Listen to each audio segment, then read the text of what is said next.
Good morning and welcome to the Appeals Court. I am Chief Justice Amy Blake. To my right is Justice Catherine Hand. To my left is Justice Robert Toone. We are the panel who will be hearing the 6 cases that are on today's list. I know that most of you have been here before, but I'm just going to go over a couple of our ground rules. Each side is permitted 15 minutes of argument. There is no rebuttal. I can assure you that we have read all of your materials, so you should get right to your arguments. With that, I will call our first case, which is COMMONWEALTH versus Kevin STACEY, docket number 24P1123. Counsel, good morning. Good morning, Madam Chief Justice. Your Honors, Brett Beaubien for Appellant Kevin STACEY. First, I wanted to just take a second to acknowledge and thank the Commonwealth for conceding the little issue with the trial judges sort of applying the wrong standard as to voluntariness. So I don't have to delve into that. He didn't he didn't address the issue. Didn't right? address the issue of voluntariness. Yeah. Correct, right. So what do we do with that? What are we reviewing? You can make the decision based on the findings, Your Honor. He certainly made all the right factual findings for this court to be able to decide the issue as a matter of law. So I don't think we have to remand it. I mean, if that is your preference. So we're going to make our own factual findings and weigh credibility and kind of on a record and make a decision on the issue. I don't think there's any real credibility findings to make or factual findings. I think with his written findings, you can apply the correct standard, which is voluntariness, and decide whether or not it meets the standard. I don't think that he, sort of didn't believe the officer regarding, my client falling asleep. So I don't really think that I just don't think it impacts your ability to decide the case based on the findings that he did make. If for some reason credibility findings had to be made, I think that, we're talking about a remand. I don't think we would, I would object to that. But I think the panel can certainly decide the legal issue. Last time I was here, I had a similar case, but there were no findings made, and that had to be remanded, and that made sense. But there was probably a ruling in that case, right? There was a ruling, but actually on the wrong standard. It was a car stop, and it was probable cause that the judge applied, instead of reasonable suspicion. So, again, wrong standard, but no findings, and the panel said we should send it back for findings of fact. So, hopefully that answers the question, Judge. I think that given the court's precedent, there's enough facts on the record to make that decision. Apart from that, Your Honors, on my way up here today, I was just trying to think about how I could sort of capture what I think would be a good way to describe the courts and the SJC's holding across the cases in these involuntary questions, in cases where a court has upheld a finding of voluntariness. Certainly, cases are, the facts are different in all these cases, and sometimes, defendants are under the influence or getting medical care or whatever it might be. But I think what stood out to me is the following. This idea of having presence of mind to protect oneself. And, of course, it's a totality of the circumstances, but when you look at the totality of the circumstances, I think overwhelmingly the courts have said whenever a defendant, even though they might be tired or sluggish or undergoing pain or they're upset, when they have the presence of mind to, in the worst case, lie and say, hey, I didn't do it, I wasn't at the scene of the crime, like in Brown, or otherwise invoke their rights, right? I want a lawyer, I want to stop this interview. When someone has the ability to do that, it's highly suggestive that this is a voluntary statement, right? They're making a clear and conscious sort of decision to not incriminate themselves. And that's what leads me to say this case is different in that regard. Well, I'm going to push back on that. So at the motion transcripts, I think it starts at 11 and it maybe goes to 14. Your client, in response to the trooper, said he was the owner, the driver, he had had a difficult week, he had lost his dog, he had used drugs in the past, and because of the difficult week, he had started using drugs again in the last 4 days. Yes, and so Your Honor, those are admissions, right? Those are incriminating statements. But it also shows presence and peace of where his mind is at in terms of how much drugs he had used versus what, how coherent or not coherent he was, right? I suppose, but to me, when he's vulnerable, he's upset because he's lost his dog. He's in that sort of situation. So maybe in a sense he's a little bit emotionally weakened or whatever it might be. But I think the cases say that even when that's the case, if somebody can take the extra step and minimize their role, he didn't minimize anything here, right? He didn't try to explain it in a non-illegal way, right? He coughed it up. He basically confessed, and in these other cases, you have defendants saying, you know, I acted in self-defense, or I wasn't even at the scene, or whatever it might be, or invoking your rights, like I said. So I think that just stood out to me as sort of a bright line sort of difference. How do you contrast that with the holding in LipTAC? Well, the holding, I think, in LipTAC is okay, but you have a different situation where he's, you know, basically, you know, they're saying he's emotionally upset, but there was no, you know, falling asleep during LipTAC, right? So Well, in LipTAC, he was unconscious for a short period of time, correct, but right? not. So, and your client's doing the nod.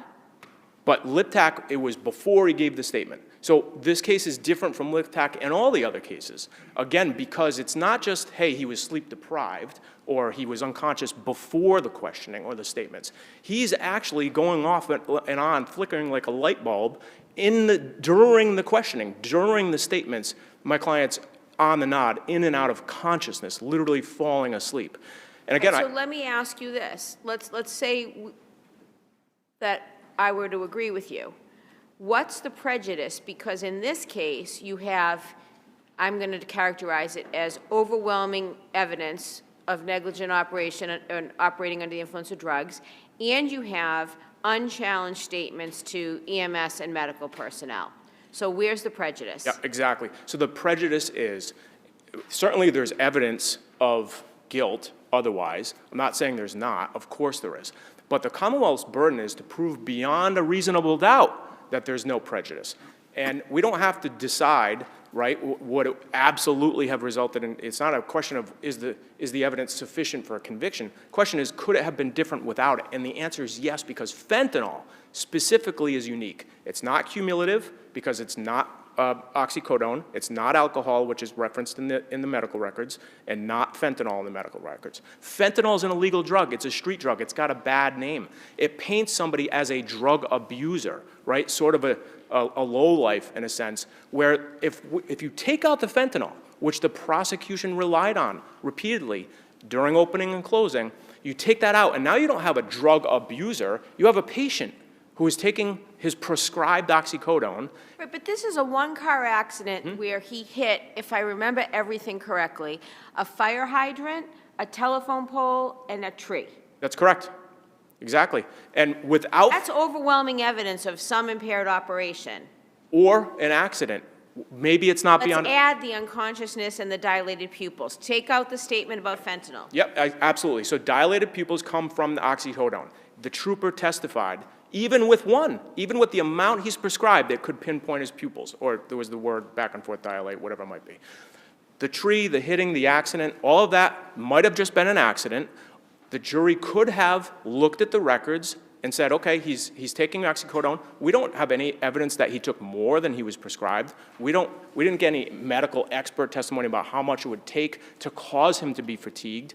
And certainly, there's a difference, I think, in live testimony from an authoritative figure, a trooper, who says this person was using fentanyl. And the papers, right, the cold papers, in fine print in little medical records that the jury gets, you know, during the deliberations, the weight to that, it seems to me that it's much stronger, right, coming from a trooper saying somebody's using illegal drugs versus this question of, okay, they might have some drugs. But oxycodone establishes impairment just as much as fentanyl does, right? I mean, you're sort of saying it's a stigma because fentanyl is clearly unlawful, but does it really make a difference when it comes to whether or not the defendant was impaired? Absolutely, because there's no expert testimony about how much oxycodone it could have taken to cause the symptoms of impairment.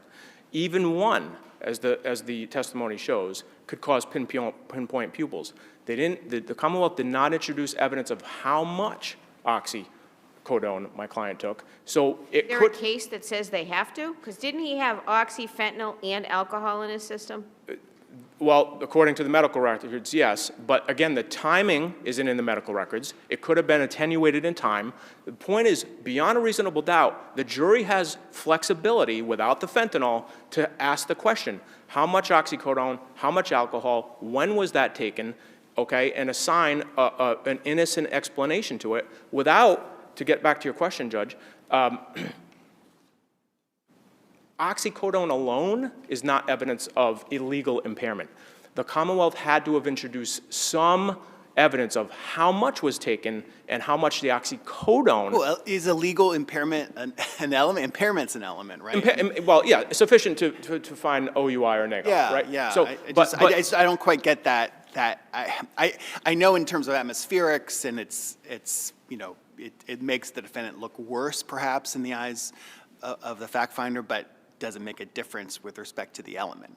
And my answer is yes, because I guess what I was trying to say was just simply taking your prescribed amount of oxycodone is not against the law. You're not ordered not to drive, right? So we have to have some evidence of how much would it take to be able to make it unsafe for you to drive. And that's not in the record. And that's the difference. And then when you add in, he's a fentanyl user.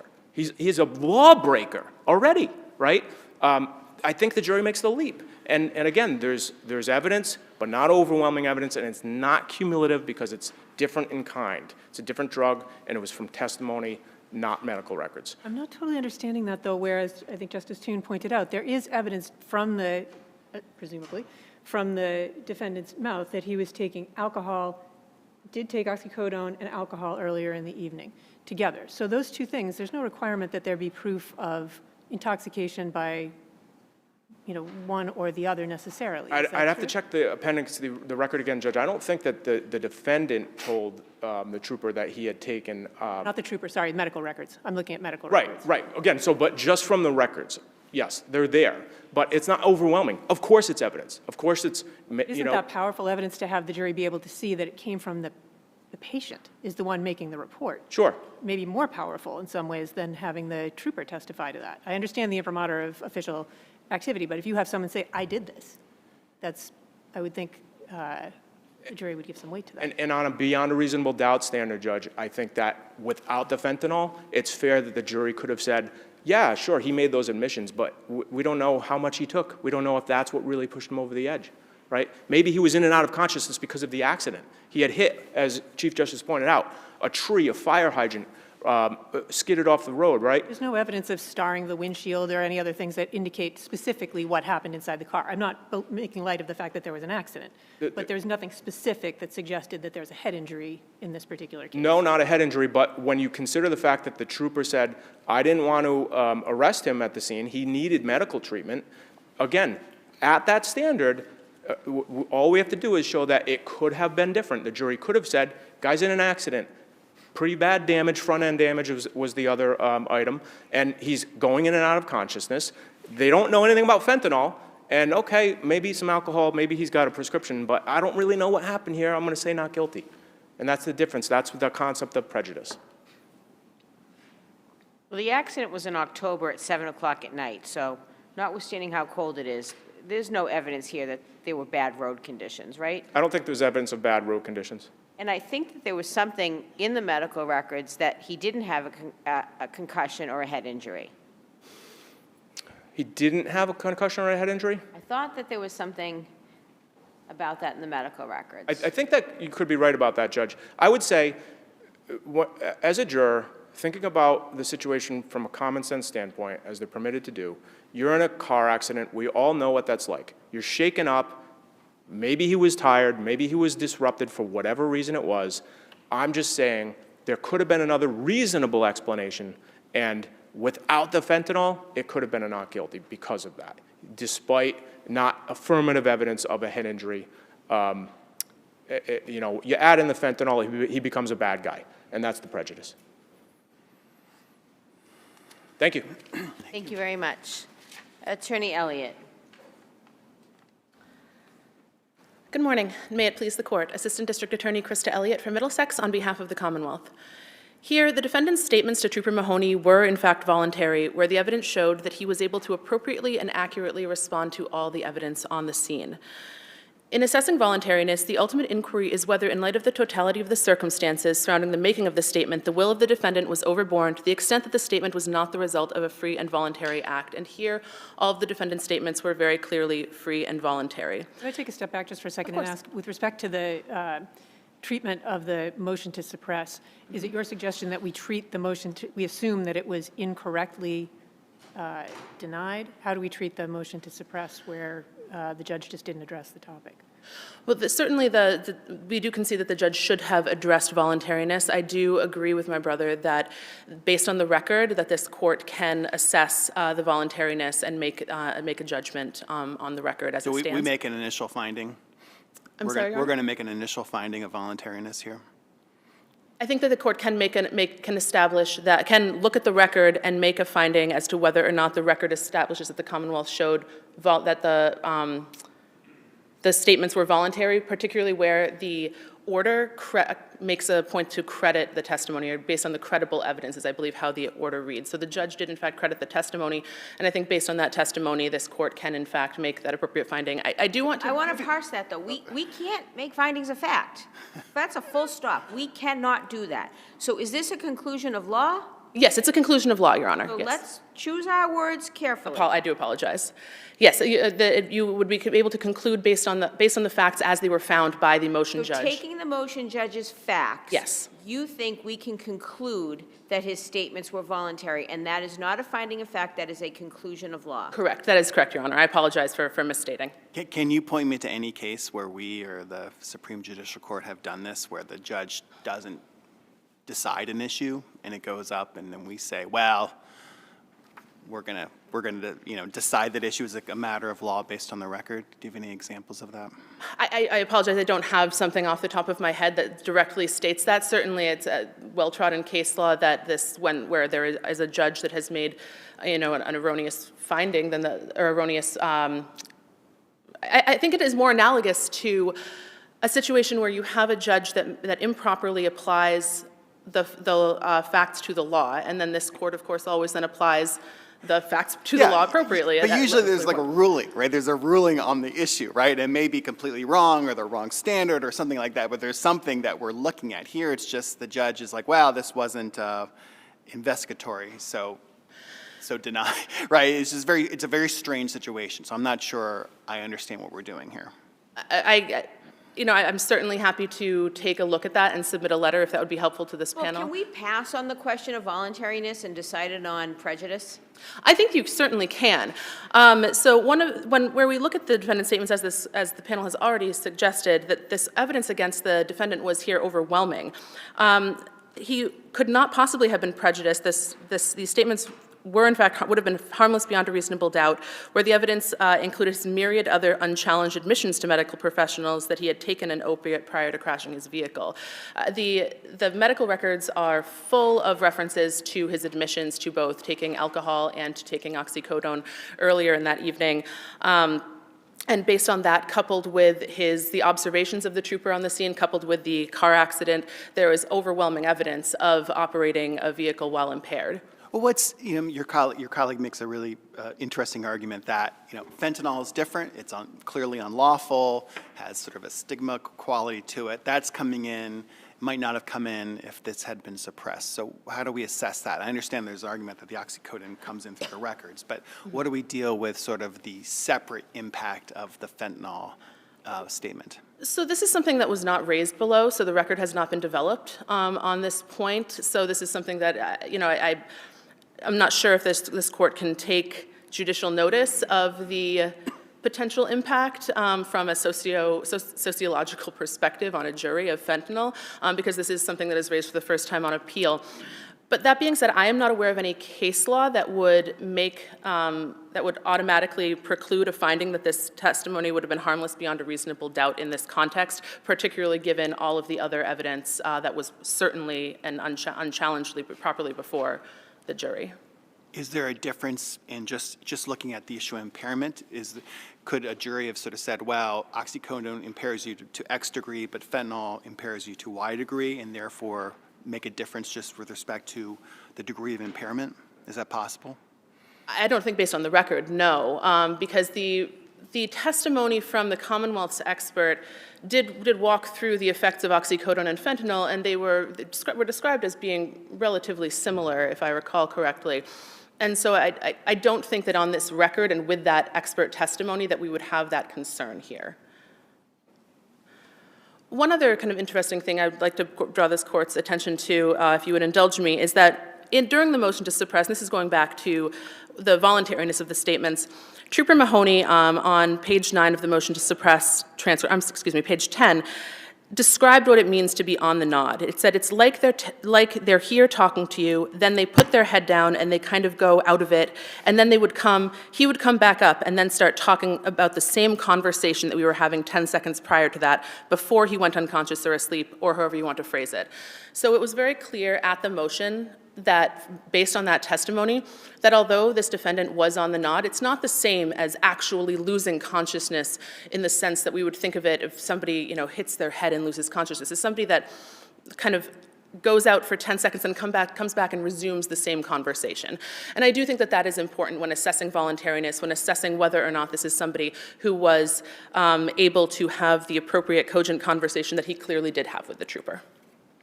I think that a jury could, given the fact that I understand that, let me stop.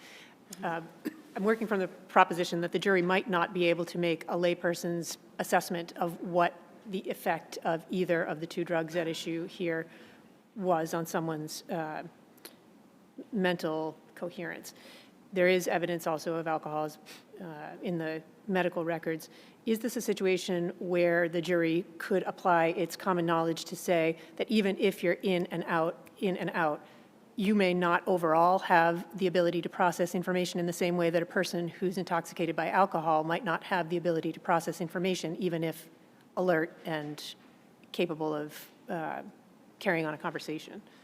So just to make sure I understand your question, is your question, would they have the ability to make that determination separating the effects of alcohol versus the effects No, I think my question should have been better, for starters. But should have been, I understand your point about the fact that this wasn't a case where someone was having sort of fuzzy edges, so to speak, to consciousness. The testimony seemed to be that he was either conscious or not conscious. But is it not fair to say that there may also not have been, that there was also an effect that the intoxication had that would, even though there were moments of apparent lucidity, still indicate that there was an involuntary element to the statements? I don't think that the evidence would support a jury finding that based on the clear lucidity in the statements and the kind of concrete nature of those statements and the complexity of those statements.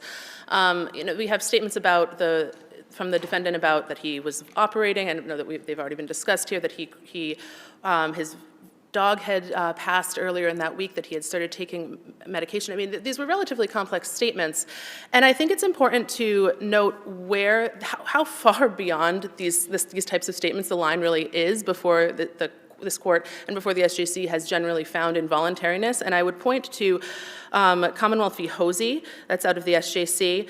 And that was the point where there was a finding of an involuntary Miranda waiver where the defendant was brought to the station under arrest for drunkenness, was observed to be extremely high, extremely emotional, and detached from reality. And police, knowing the defendant felt he needed to finish the interrogation quickly to get to work on time, tacitly encouraged a waiver when they told him it would be difficult to get him a lawyer, but that they could if he insisted. And that was where they found involuntariness. Not in a situation like this, which is much more akin to Commonwealth v. Brown, Commonwealth v. Liptak, where somebody may have had some sort of impairment, but they are still able to engage in a voluntary discussion, make voluntary statements. I think it's also important to note that we have OUI cases all the time, and in these cases, if just being impaired and intoxicated were enough to render statements involuntary, none of the statements of a defendant in any OUI would be coming in at trial.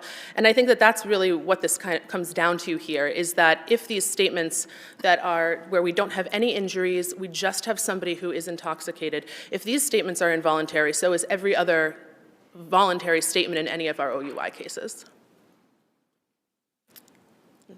If there are no further questions?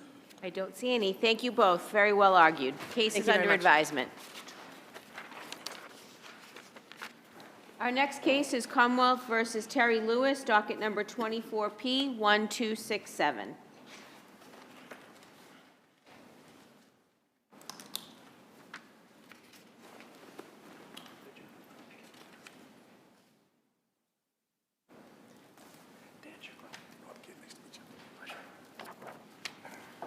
The lawyers see that? Counsel just shook hands? I don't see that enough in this courtroom, so I commend both of you for that. He's a good guy. Both are. Thank you. May it please the court. My name is Dan Ciccarello, and I represent Mr. Terry Lewis, and I appreciate an opportunity to address you regarding his appeal. Basically, my client's position is that the court abused its discretion by not allowing Mr. Lewis's 30B motion, the motion to withdraw a guilty plea. This is a very torturous course in this, in Mr. Lewis's. Is it your view that the taint just permeates everything? Yes. And we don't look at the drug cases differently than we look at the assault cases? Yes, So help me understand that. certainly.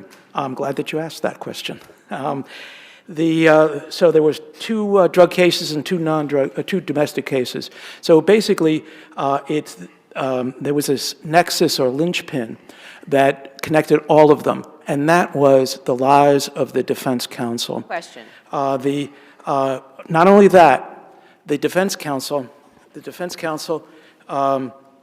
took advantage of the trial on the domestic case to get a universal agreement for with the defendant so that could hide his lies and his misrepresentations of the drug case, that he didn't file the motion to suppress.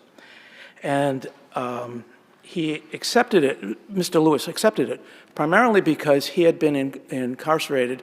He had no contact with the defense counsel. He had no way of independently verifying. He also had this defense counsel on previous cases, and so he trusted this defense counsel. He had no reason to doubt the lies. Now, not only did the motion judge respectfully misunderstand that, but he also, I believe, misinterpreted Commonwealth versus Henry.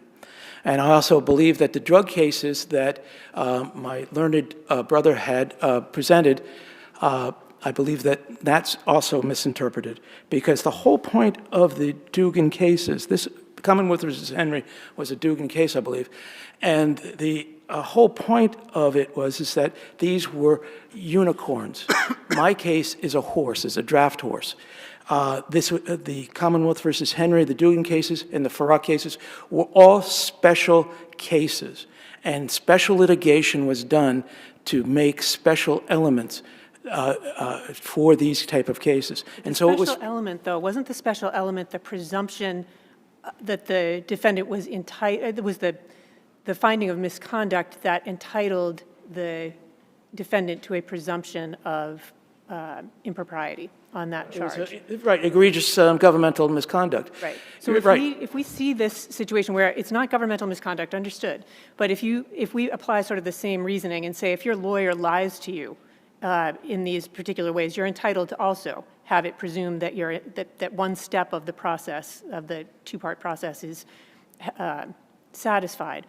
Why is the second part of Henry, the part that says you need to show that but for the misconduct, you would not have pled to these other charges? Why doesn't that apply in this scenario? Well, it applies in that, the difference is this, is that the defendant, I believe that the defendant and his counsel stand in a different position than the defendant and the government, and that a defendant trusts his counsel that he was fighting for Mr. Lewis, and the government is against him. So the point is that if we don't have the trust, if a defendant doesn't have the trust of his counsel, then the whole system is out of whack, and that I'm trying to put it in words so that the analogy is different, because the government action is something that's beyond the control of the defendant and his counsel. And so I would say to you that it is different in that regard, and so that we shouldn't, that a government agency is against, he knows that that government agency is against him. He doesn't know that his attorney is against him. But am I misunderstanding, though, if you say the misplaced trust, so to speak, in the government leads to the result in Henry, and I understand the trust issue is a little different because you're talking about opposition, but the misplaced belief that the Commonwealth is not engaging in misconduct, of the egregious misconduct. And if the object or the point of Henry is that if the defendant's reliance on that factor, that the defendant's reliance on the misconduct isn't why the defendant pled to other charges, then the taint doesn't extend to the other charges. But Why in doesn't the, that apply here? I'm sorry. No, that's okay. But in the drug cases, it's very obvious that the governmental misconduct had nothing to do with the firearm. In Henry, I believe. I believe that there was a drug case and then it was firearms. And they're trying to say, well, we should let the firearm case go, but Dugan had nothing to do with that. In my case, the defense attorney had everything to do with both cases because he went down there specifically to get a universal agreement. And so On the domestics, wasn't it the day of trial, Commonwealth answered ready for trial, witnesses were present? I'm sorry, I didn't hear that. On the domestic cases, am I wrong that it was the day of trial, Commonwealth answered ready for trial, and witnesses were present? Well, the only indication that we have that they were present was from the defense attorney. My client never saw them. But he also, I would suggest, I was going to get into that prejudice part of it later, but I'll talk about it right now. Before you go there, just without interrupting your answer to this question, your client averred that he was aware that the witnesses were there. He didn't necessarily say, because my lawyer told me that. Is that I believe that he said in the transcript on page 8 that at first I was, I believe it's page 8 that he says that he was, oh no, I'm sorry, it's on page 7. He says that he had come down and told me that the girl, Amy, was there and that my cases were proceeding to trial. He never went up there and saw them. So I'm sorry to interrupt you. Go ahead, back to Justice What's that? Blake. I'm sorry to interrupt your answer to Justice Blake's question. Oh, sure. So the answer is that but the other thing is that the two witnesses that he had against him in the domestic case had severe Fifth Amendment issues. That one of them, Katie, had said that he didn't hit me, and that Amy, who didn't see the other witness, Amy, who said that well, stop lying, she didn't see the occasion. So they both had Fifth Amendment issues, and so he had a viable defense against that domestic case if they had shown up. But we don't know that they showed up because that was only from the person who had lied to him previously. So the point, though, that the motion judge failed to see was that there was an interconnection between all four cases. He comes down during the trial of the domestic case, so that includes the domestic case in that plea deal. That the defense attorney, it was obvious to me anyway, and I think that by reading the transcript and my client's affidavit, both affidavits, it was clear that the whole point of the universal plea deal was to hide the lies that he had been told prior to the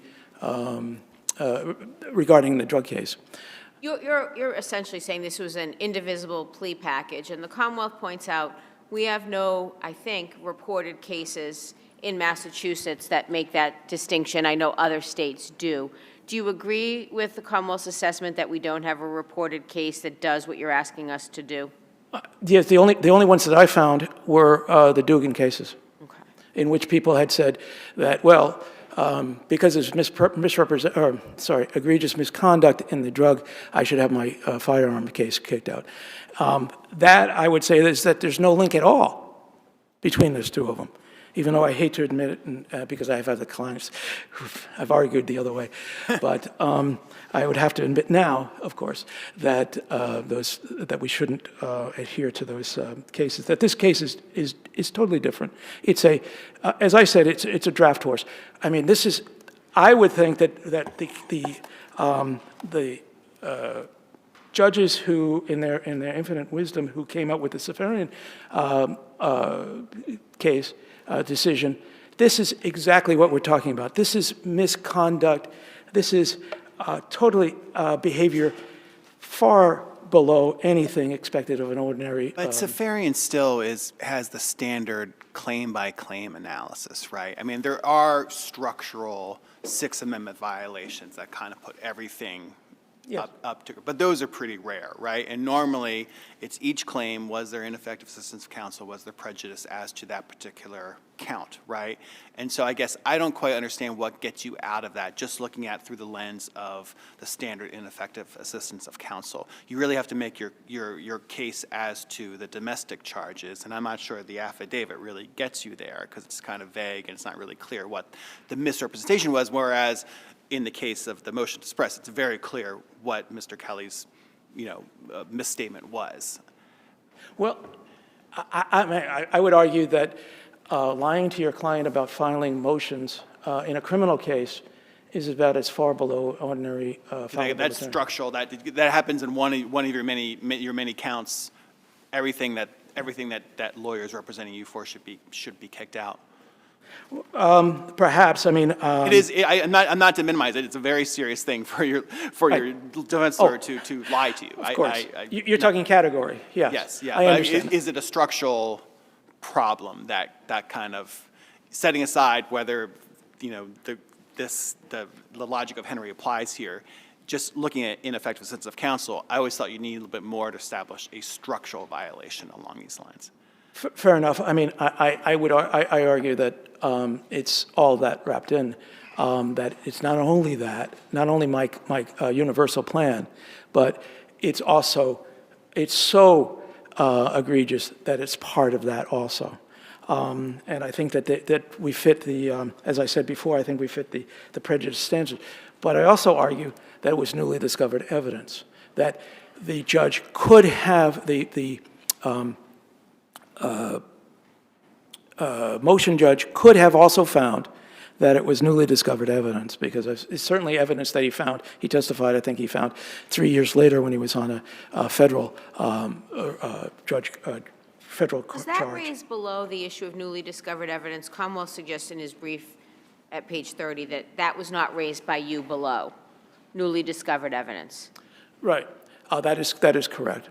That is correct. But you certainly did raise ineffective assistance. Yes. I would, the only thing that I would like to say to you, the last thing I'd want to say, unless you have further questions, is that, remember that the judge had found that Mr. Lewis was credible. He also found that the plea counsel's conduct was egregious, and that it was only denied because he didn't see that connection that I've been arguing. And that I would suggest to you that there is the connection, and that that my client's motion appeal should be allowed. Let me just check to see if there's any other questions. I don't see any. Thank you very much. Thank you for your attention. I appreciate Attorney it. Kidd? Yes. Good morning, Your Honors. My name is Rob Kidd. I represent the Commonwealth in this matter. I think when I conclude my argument, I'm going to ask my brother about this draft horse metaphor, because I'm not sure I know what that is. Maybe someone in the court knows. But in any case, I would address something the counsel said when he started his argument, is that the defense attorney, Mr. Kelly's representation, tainted all of the proceedings. And in doing that, he makes the argument in his brief that he made misrepresentations not only about the motion to suppress, but about the so-called domestic cases that were on for trial.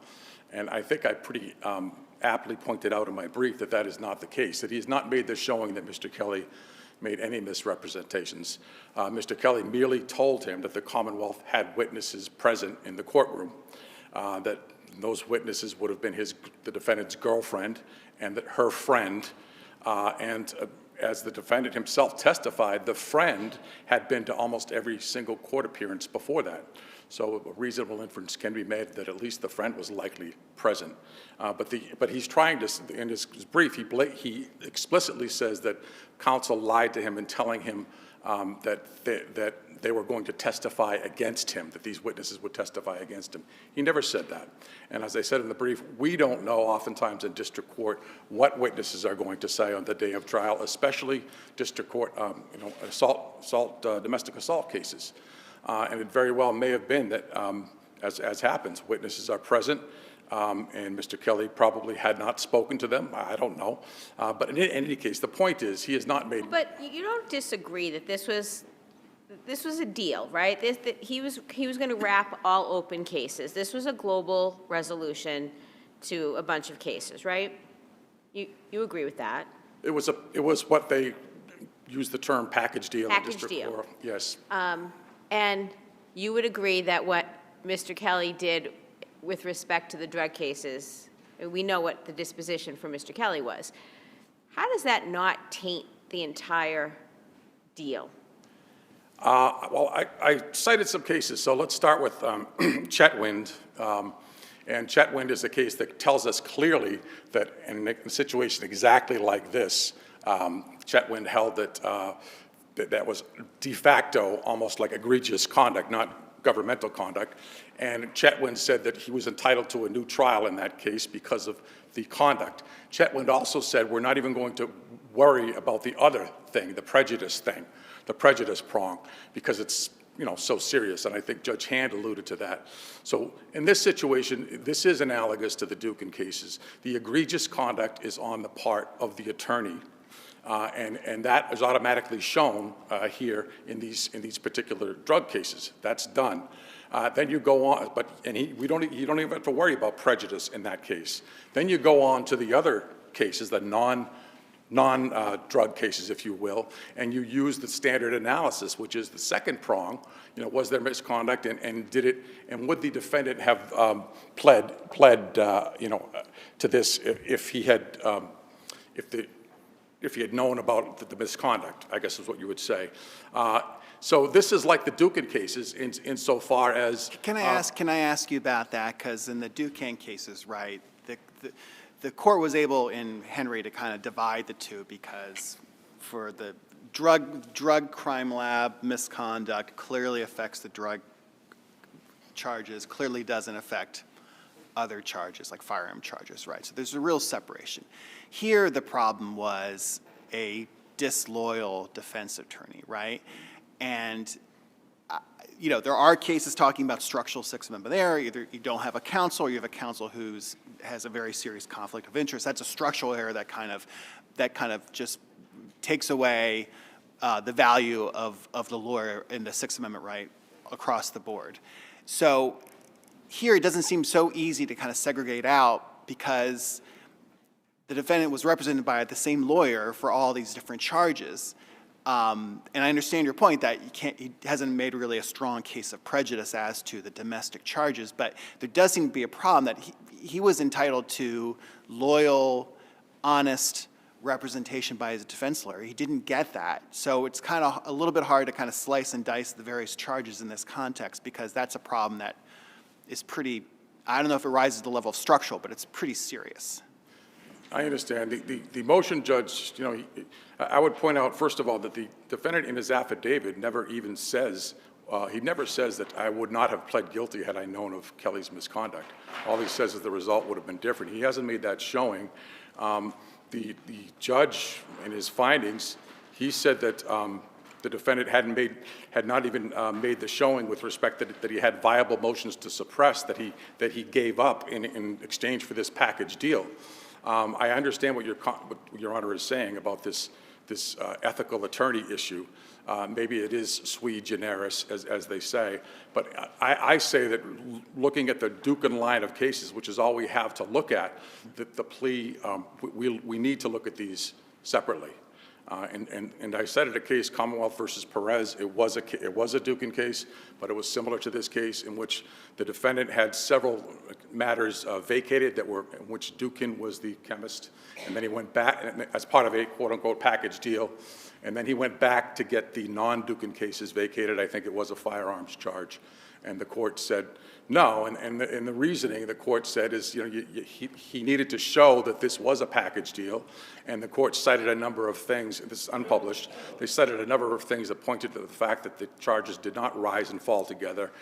They said that these are all separate charges that occurred on separate dates that were read into the record separately, that the defendant had not met his burden of showing that these charges were intended to rise and fall together. That's the best I can do with respect to precedent. It's the closest I can come, and that's what we have. I don't know what else I would say, unless there.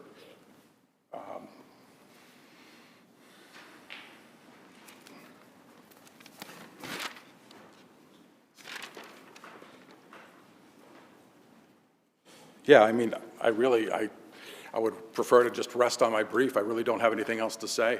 I don't see any other questions, so we will take it on the brief. Counsel, very well argued. Thank you both. The case is under advisement.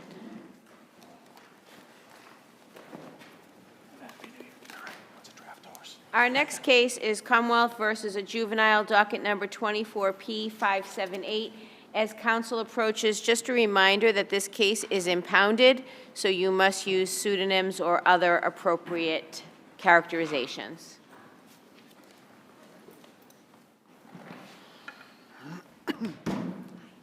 Welcome. All right, there's a theme now. I'm very happy. I'm very happy. That's 2 out of 3. We try to rise to that occasion. I appreciate that. It's important, especially for younger lawyers, to see it. Attorney Schneiderman, good morning. Good morning, Your Honors. May it please the Court, I am Joseph Schneiderman. With me is Ida Kondreva, the Youth Trial Counsel. We represent the youth. That's what we're going to call him this morning, per Your Honor's suggestion. Your Honors, ends don't justify means. The motion judge's conclusion that a knife somewhere else in the GMC does not translate into specific and articulable facts either to remove my client from the GMC or that he is armed and dangerous. That's what I plan to focus on this morning, or the exit order and the pat frisk. I will be leaving the hearsay issue to the brief. Regarding the exit order, officers are outnumbered. There are a lot of not good facts here, and I agree with how the motion judge broke this encounter down into 5 phases, and the first 2 phases are sound. There was absolutely a basis to stop the GMC. The GMC was, as Trooper Tryon said, on the body cam, whipping. That's a basis for a stop. There is also basis to prolong the stop. Trooper Tryon observed 7 individuals in a vehicle for 5. He asked for their ID. He had a basis to collect their ID. Indeed, being in the car without a seatbelt is an infraction. Trooper Tryon could do that. Where Trooper Tryon went wrong was to take everyone out of the car.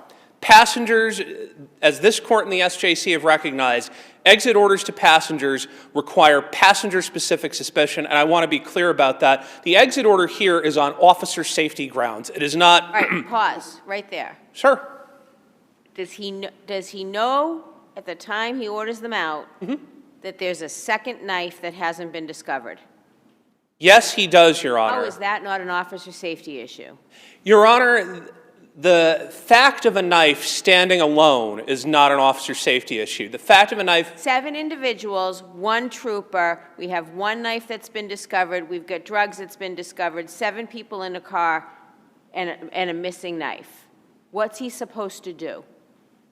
Your Honor, I want to just push back just a little bit on the drugs. There was marijuana that was found in the car. Certainly someone under 21 can't have marijuana. I just wanted to clarify the record Fair about enough. that. But the trooper is, at that point, I don't quibble with Your Honor that the trooper has a concern at that point, but to take everyone out of the car goes too far. This court... All right, so he takes 1 at a time. So there's 7 of them. Let's say your guy is number 7. He takes 1 out at a time, no knife, no knife, no knife. He gets to your guy. Your guy's still in the car. He's taken out 6, no knife. Can he take your guy out? No, Your Honor. An officer is not allowed to investigate every particular specific avenue. That's Cordero. The SJC said you can't engage in prolonging to do that. And what I think is important here is there's not a connection in Trooper Tryon's testimony between knife, safety, and what's going on the side of Route 93. If Trooper Tryon had said, in my training and experience, when I hear about a knife, that raises my hankles, or indeed I've been in other traffic stops where there's been a knife, we wouldn't be here. I wouldn't have a leg to stand on about that. Trooper Tryon did not say that, and I think getting just a bit back to Your Honor's question about the knife. Wow, we're talking a lot about the knife this morning, so I apologize. Getting back to Your Honor's question about the knife. Canjuro reaffirms that knives are not by themselves dangerous. If it were a gun that Trooper Tryon was looking for, that would be also a different animal. But if Canjura and if Vega and other cases like that stand for the Your Honor. Canjura says that they're not, says they're protected by the Second Amendment, but doesn't say they're not, knives are dangerous, right? They're weapons, right? You can have lawful weapons, right? Certainly, Your Honor. I think my point with Canjura more was that knives are commonplace. So dropping the label of a knife as opposed to, as Trooper Tryon said, dropping the label of 269 or of gun is different in kind. Can I just, I'm sure we'll get back to the knife issue, but Sure. For the exit order, why wasn't the trooper justified to think that there was reasonable suspicion of criminal activity because he saw the bottles of liquor in the car, on the floor of the car in the rear passenger seat, and the driver said, everybody's underage, right? So that doesn't that establish as to all the passengers the possibility, reasonable suspicion of unlawful possession of alcohol? Your Honor, I have two responses. First, the motion judge didn't resolve it on those specific grounds about a crime. The motion judge resolved this on officer safety grounds. But more to Your Honor's question, there's no link between bottles, youth, and problem, and in any event, possession of the bottles would only be punishable by a fine. It is an arrestable offense, but as I suggested, I believe at page 50-something of the brief where I cited DeRosa, a search would not be availing there because the bottles are in plain view, and actually on the body cam, Trooper Tryon asks for the bottles. So an exit order somehow correlated to the bottles is not borne out because the judge didn't find it on that ground, and in any event, the bottles themselves were right there. Trooper Tryon would... All right, but let's add to Justice Toone's question two more facts, which is that the trooper testified that the youth was crouching and seeming to attempt to conceal his identity from him, plus the bottles, plus the missing knife. Your Honor, about the youth crouching, actually, the record is not clear on that. The trooper did testify to that, I remember that, but the judge doesn't make a finding. Indeed, the judge discredits that there is a bulge or there is some activity, and Evelyn actually, Evelyn at 485 Mass, there are a couple of Evelyns.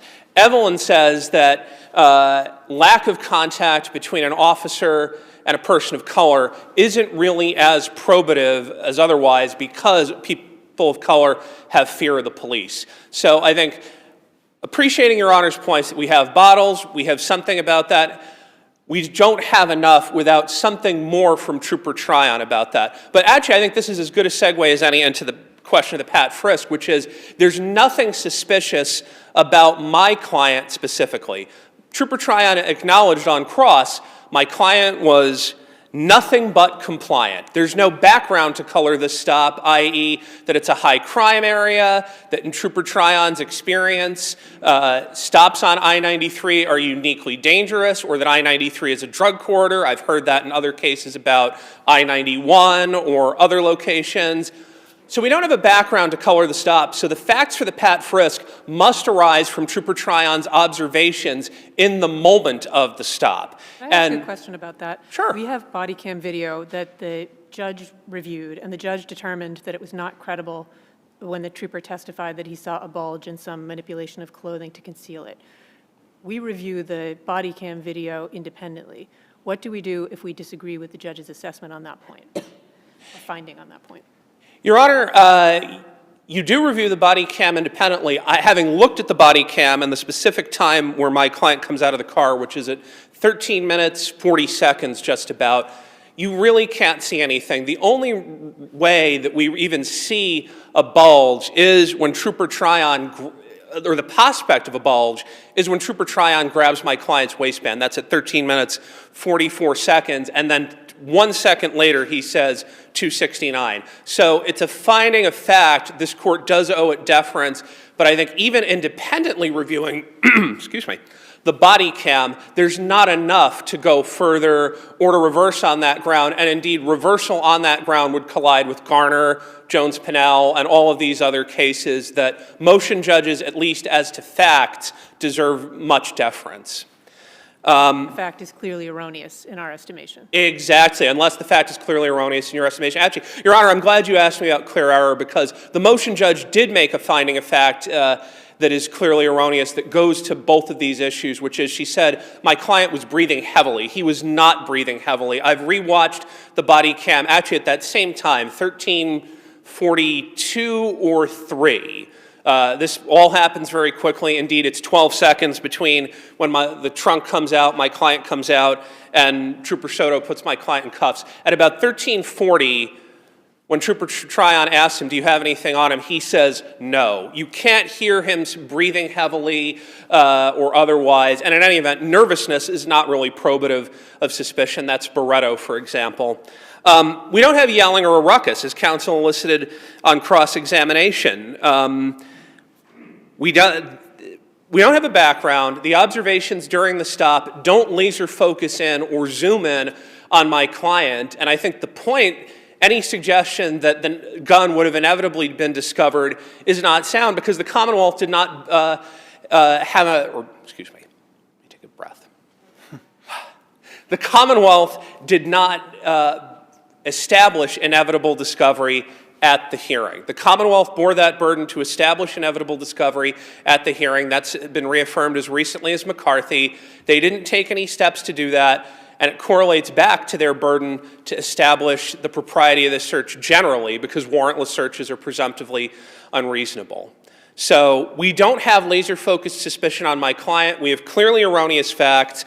We do have testimony that he is nothing but compliant. Everyone in the car is common compliant. Indeed, about 30 seconds after Trooper Tryon takes everybody out of the car and Trooper Soto is cuffing my client, the other youths who were present pull their shirts up again. So we don't have a background. We don't have a ruckus. We don't have training and experience. If the court is looking for a best case, I think it's Powell, where in Powell, this court passed on whether the exit order was proper, but still concluded there was just nothing to justify the pat frisk here. Unless your honors have further questions, I thank you kindly for your time, and I welcome Attorney Conkey to the lectern. I see no other questions. Thank you, Attorney Schneiderman. Thank you, your honors.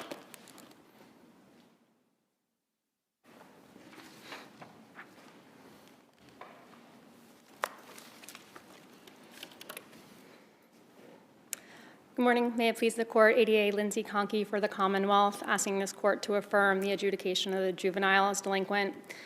This is really the perfect example of how a motor vehicle stop can evolve into something where a police officer's safety is at risk. I want to start actually by addressing Powell, since my brother just brought that up. This is not Powell at all. In Powell, there was the temporal difference. I believe it was 34 hours later. They had gotten the bolo for a car that had maybe shot a gun, and then they thought they saw it 34 hours later. This is an instance where the driver has just said there is a knife in the car or on another individual. There's no time that has elapsed. The thought that the knife would have somehow gotten somewhere else or the person in the car who had the knife had left the scene is just not possible. So this is not Powell. This is a case where they pulled them over for going 85 miles an hour. The driver said that everybody was underage. There were 7 people in the car. 2 people did not have seatbelts. They weren't in seats. I re-looked at Judge Hardiman's findings, and she did credit that the juvenile was crouched in the trunk. So even though she didn't credit the or you don't want to credit the heavily breathing. She did credit that he was crouched. So taking all of that in together, that means that the exit order was lawful. So can I ask you about the justification for the exit order? Because I think Mr. Schneiderman is correct that the focus in the analysis for the judge was on safety concerns, right? But there is also this part of her decision where she says that because of the bottles of liquor and the respective ages of all the vehicle occupants, it was reasonable for the trooper to believe criminal behavior was afoot and justified further investigation. So is it your position that suspicion of criminal activity was a sufficient reason to support the exit order, or does it have to be just focused on safety concerns and the knife? Absolutely, that the suspicion of the criminal activity was sufficient. Also, But even though the judge didn't sort of link that up in her decision in her decision explaining the exit order, she just talks about safety concerns. So that's what I'm trying to get at. yes, well, where she doesn't explicitly say that that is not one of the justifications for it, this court can take that because it's on the record. Okay. So yes, we have the reasonable safety concern, but also we have the reasonable suspicion of a crime. So both of those would justify the exit order. I would also. So just focusing on the safety concern, if taking the reasonable suspicion of a crime out of it. Right, knives aren't inherently unlawful, so the statement that someone else may have a knife and there's 6 people in the car, that's self-sufficient in your view to sort of justify everyone coming out one by one and from the car? Yeah, so knives are not inherently unlawful. I don't think they ever are necessarily unlawful, and they're not inherently dangerous. If you're at Thanksgiving dinner and there's knives on the table, that's not going to rise to reasonable suspicion. When you're on the side of the highway at 1:45 and you were outnumbered, at that point he was outnumbered 7-1. The officer Soto hadn't even arrived. That's when a knife is something that you can be considered armed and dangerous with. And then you add into that there is another knife. And I think the most important thing to remember is, I think it was Justice Blake who pointed it out, that he was the 4th of the 6 remaining people to be searched.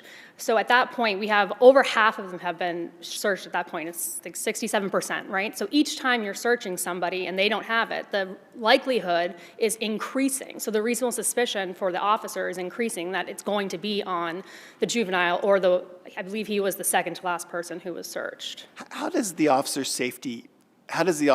help to protect his safety? If there's 7 people in a car and then, it's an unsafe situation, I need to have each one come out one by one. Is that making the officer's situation more safe or less safe? As opposed to having them all exit at once? Or having them stay in the car, I guess. That's sort of, there seems to be a little bit of a gap there in my Right. understanding of why is it taking them all out and doing something, right, that you have more people outside the car, which seems to be a heightened safety concern. Right. Well, when they're still inside the car, then they have access to the knife. And I think because the driver never said if the knife was on someone's person or if it was in the car, that is the easiest and safest way to get everybody out of the car. So if it's on the person, then he'll be facing them one-to-one. And if it's in the car, then they won't have access to it any longer while he is waiting for backup to come. Okay. Could I ask a question while we're on the knife? It skips ahead a little bit to the frisk part, but is armed the same as armed and dangerous? In terms of the analysis for if the pat frisk is justified? Yes, what makes the difference between being armed, having a knife, calling that being armed? How do you get from there to being armed and dangerous to justify the frisk? Right, so I would say here the reason that it becomes dangerous mainly is because of the outnumbered factor, because of the if it were just one person against one person, but because they're outnumbered and we don't know who has it, that inherently raises the risk of danger because one person needing to keep track of all 7 people's movements, you can easily be surprised or cornered in that situation. So again, it's not inherently dangerous, but I do believe in this instance with the time of day, the fact that they were outnumbered, the fact that there was already criminal activity going on with the liquor bottles, the fact that they were 7 people in a car for 5, none of them had ID, so there was no way for him to verify who he was even dealing with. All of those things, in the totality of the circumstances, led to the armed and dangerous decision. Going back to the reasonable suspicion of criminal activity, does it make a difference what the penalty is for underage possession of alcohol in terms of what the trooper might or might not be able to do with respect to the exit order?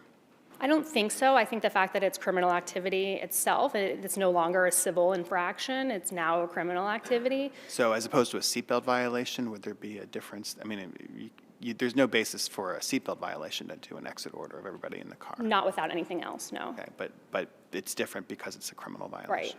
And this is why this is not like Brown, where it was the cab driver who had 2 passengers without seatbelts. And initially, he was just going to do the seatbelt violation, but then he said they acted nervous or tense, and so he decided to exit order them, and that was overturned. So, but here we have the youth putting his hood up, crouching, none of them had IDs, all of those things. And also, they knew the driver, as opposed to in Brown, where there's theoretically no connection between the passengers and the taxi driver. Don't see any additional questions, counsel. Okay, all right, thank you. The Commonwealth for Thank you all. Nice job. Safe travels back. Do you want to do one more? Yeah. We're actually going to do one more case before the morning recess because we seem to be moving quickly this morning. So we are going to hear Maryanne BOMBAUGH, I'm sorry if I've mispronounced that, versus UNUM Life Insurance Company of America and another, 24P946. After this case, we'll take the morning recess of about 10 or 12 minutes and hear the final 2 cases on our list. So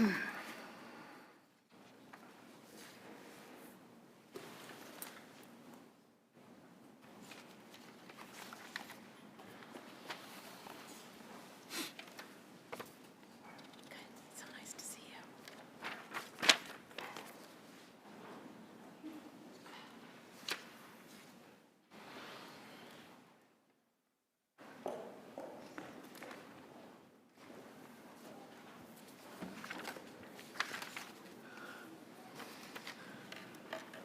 Good morning, Mr. Hamilton. Good morning. Joseph Hamilton for UNUM Life Insurance Company of America, who issued the disability policy in this case, as well as UNUM Group, which is the parent of UNUM Life. The issue before the court today is whether the Superior Court erred by finding the disability policy was ambiguous and therefore adopted, excuse me, Dr. Bombaugh's view that increases in her cost of living benefit could continue after age 65. Could the language be unclear but not ambiguous? In other words, Yes. Could the company have said it better? Because I'm going to say the answer to my question is yes. Well, you know, there's It's clunky. cases on insurance contract interpretation can fill this room. I think it's like to sustain attorneys, some of the language. I agree.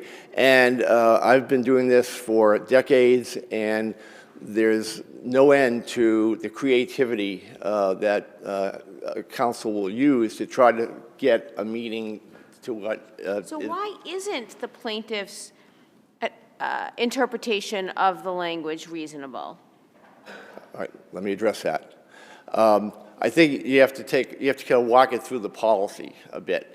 The first place to start is we have a base policy. That's in the appendix from page 34 to 46. And the base policy provides 2 things. It provides a fixed disability benefit, which is $9,371. And it provides a max benefit period to age 65, with an exception that, you know, if you were 63 or 64 when you became disabled, you would be guaranteed 24 months. But putting aside that exception, hard stop at 65, maximum benefit period. So in order to receive benefits for a longer period of time or for a larger amount, then the insured has to do what's called, apply for what's called optional benefits. And that's listed right in the application in the policy. And that's what Dr. Bombaugh did. And she asked for 3 optional benefits. The first one is on page 47. That is the lifetime accident benefit rider. And what that does is that changes the base policy. So instead of total disability benefits ending at 65, they can go for life for so long as she remains disabled. So what that rider does, and the only thing that rider does, is extend the time that the benefit can be received, in that case, if the disability was caused by an accident. The second rider is lifetime sickness benefit rider. And it's essentially the same as the lifetime accident, the difference being that it covers a disability that's caused by a sickness rather than a disability that's caused by an accident. That's the rider that Dr. BOMBAUGH satisfied based upon her diagnosis of multiple sclerosis. So that's why she's continuing to receive a benefit after age 65, is because of that rider. But that rider, again, only addresses the time frame that she can receive the benefit. Does not impact at all the amount of the benefit. So then we get to the third rider, which is the cost of living adjustment rider. That provides for annual increases in a disability once a disability begins. Right? And she's receiving that. She's still receiving a COLA benefit. The question is whether she is entitled to additional increases. So that rider... Just on the COLA piece, though. Just on the COLA piece. So the COLA rider is different from the two lifetime riders in that it does impact the amount of the benefit that she receives. And it also... Are we supposed to read the riders together as an integrated contract, or are we supposed to look at them separately? Great question. These things are essentially independent silos. She did not have to apply for all three. She could have applied for one, she could have applied for two, she could have applied for any one of the three. They're not a package deal. But doesn't So- contract law tell us we're supposed to look at them collectively? Yeah, they all become part of the policy. It becomes Okay. another provision of the policy. But in terms of answering the questions of how long does the benefit end or last, the contract principle is also if you have a specific provision directed to a benefit of the policy, the specific provision always controls over a general provision, if you will. But I feel like up to this point, you're giving us conclusions about what you think each of these different provisions means, but you're not actually addressing the language at issue, right? And so that's the problem I have with your position, is that it doesn't say, for example, hey, we won't give you any further COLA benefits adjustments after you hit 65. You've got to squint and interpret the language in a certain way, and it's just not clear. That's the problem with your position. So we're on the cost of living rider, and that's what really I want to spend the rest of my time COLA talking. rider, that's what you're talking Yes. Yes, okay. Yeah, because that's really the one at that issue here. Yes. There's no debate that she is eligible to continue to receive benefits for a lifetime. There's no dispute that she's entitled to a continuing COLA benefit. And the key provision in the COLA rider, which is on page 50 of the appendix, I think it may also be attached to our briefs in the appendix, is the cost of living adjustment section, which is on the bottom of page 50. And the left-hand side does specifically address the timing of COLA increases, when they begin and when they end.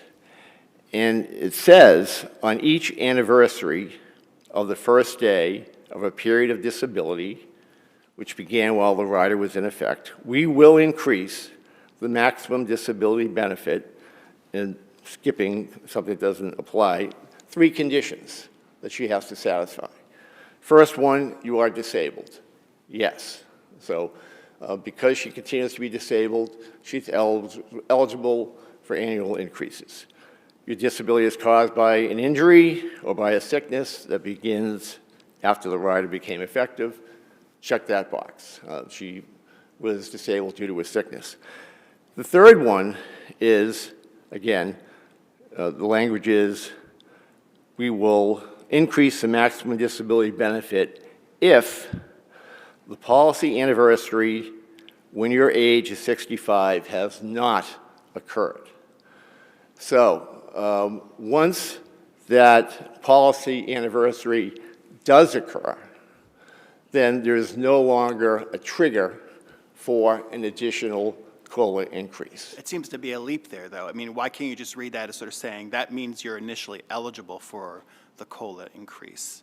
Why, you're saying, well, that also speaks to when you're initially eligible and when you're no longer eligible, but that's not in the language of the rider. I think it is, Judge. If you look at it, that section is saying on each anniversary of your disability, we're going to do the following if you satisfy these three criteria. So this test is applied every single year, not just on the beginning of the disability, because that additional year, when that additional year comes up, the question becomes again, are you disabled?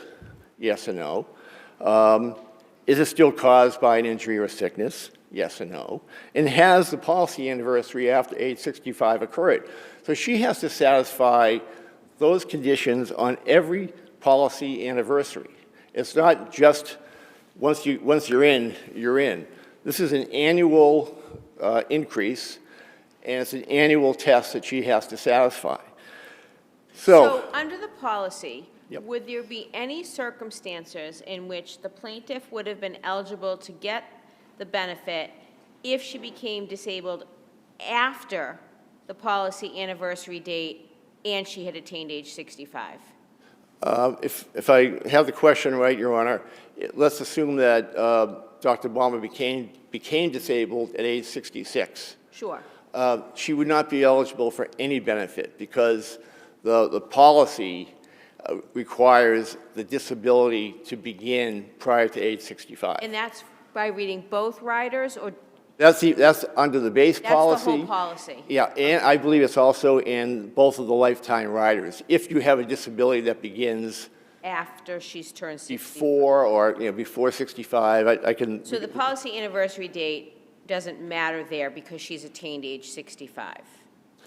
Exactly. After age 65, the coverage is gone. What's happening here is essentially an annual review of the policy anniversary date and her age. So she was going to time out no matter what. Well, she had the lifetime riders. On the COLA adjustment. She was going to time out when she hit a certain age. Yes. In How terms do of, we know that from the language of the rider?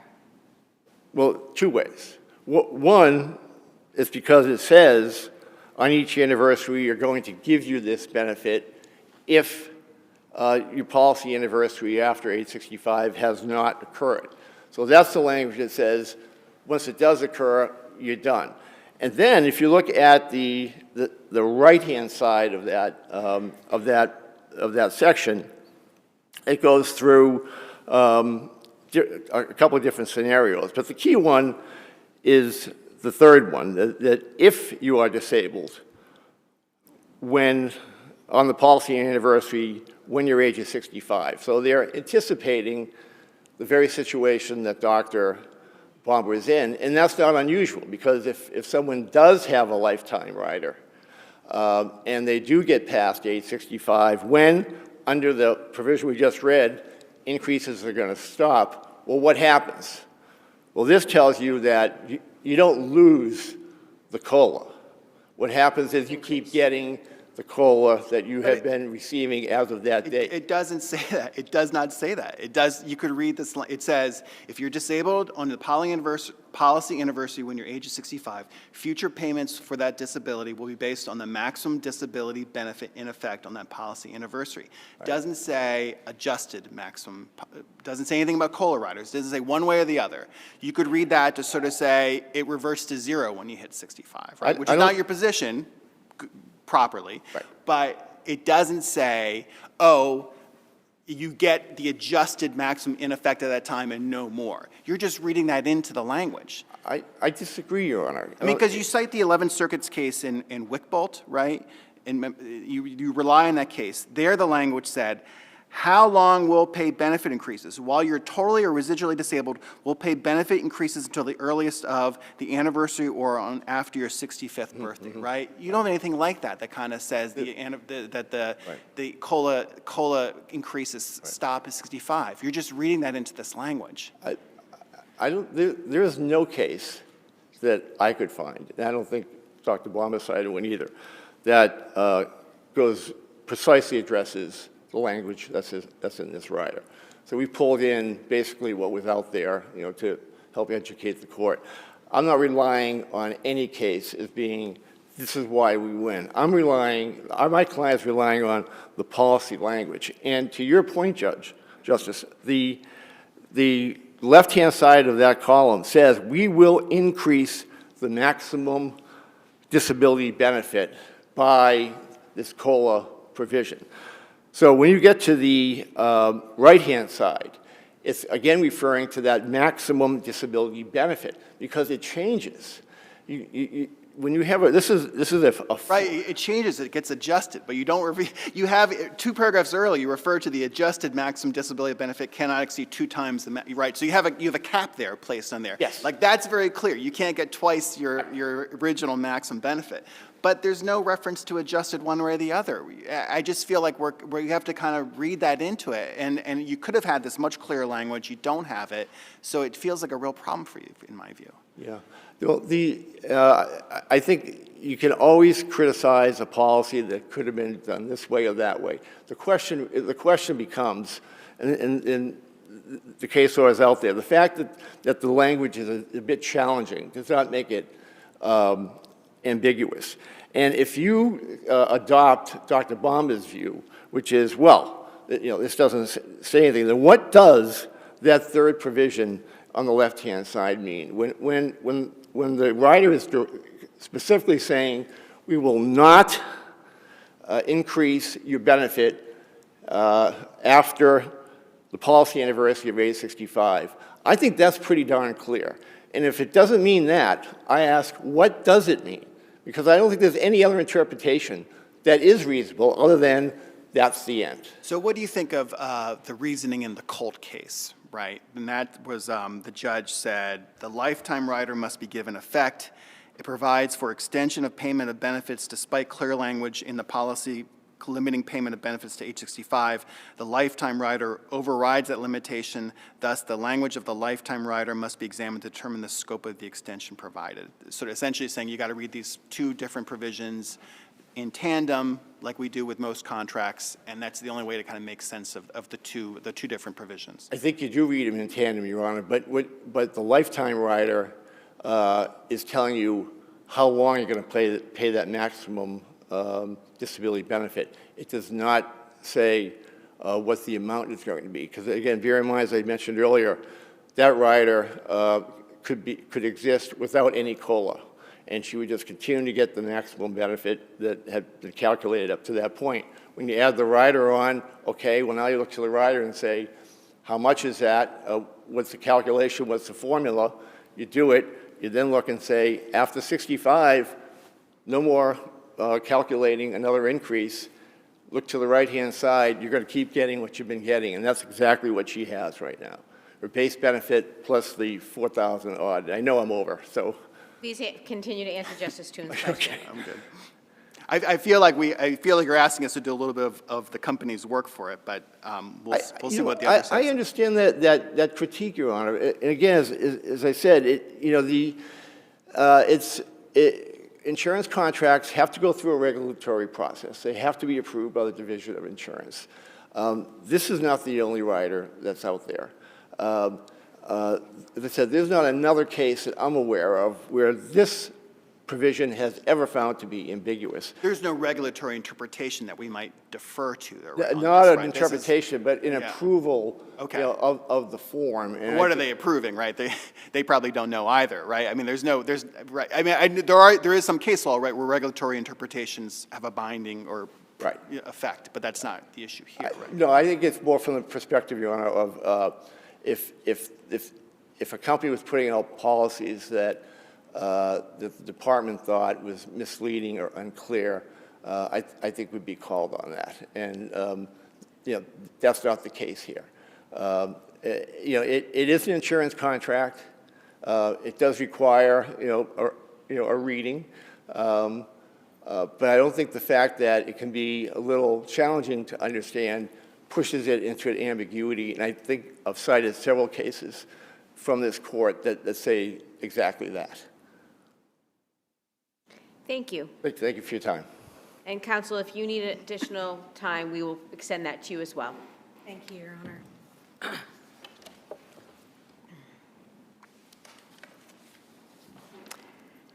Good morning, Your Honors. Mala Rafiq for the plaintiff, MARYANNE BOMBAUGH. May it please the court, I wanted to start with an apology to both the court and to Joe. I made a fundamental error in my briefing. I argued that UNUM had waived the parole evidence argument. They had not. I was going to ask you that. Okay, Yes. thank you. And I apologize to the court and Joe.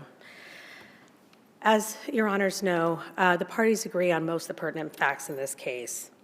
I want to start with Chief Justice's initial question, do you read the policy together?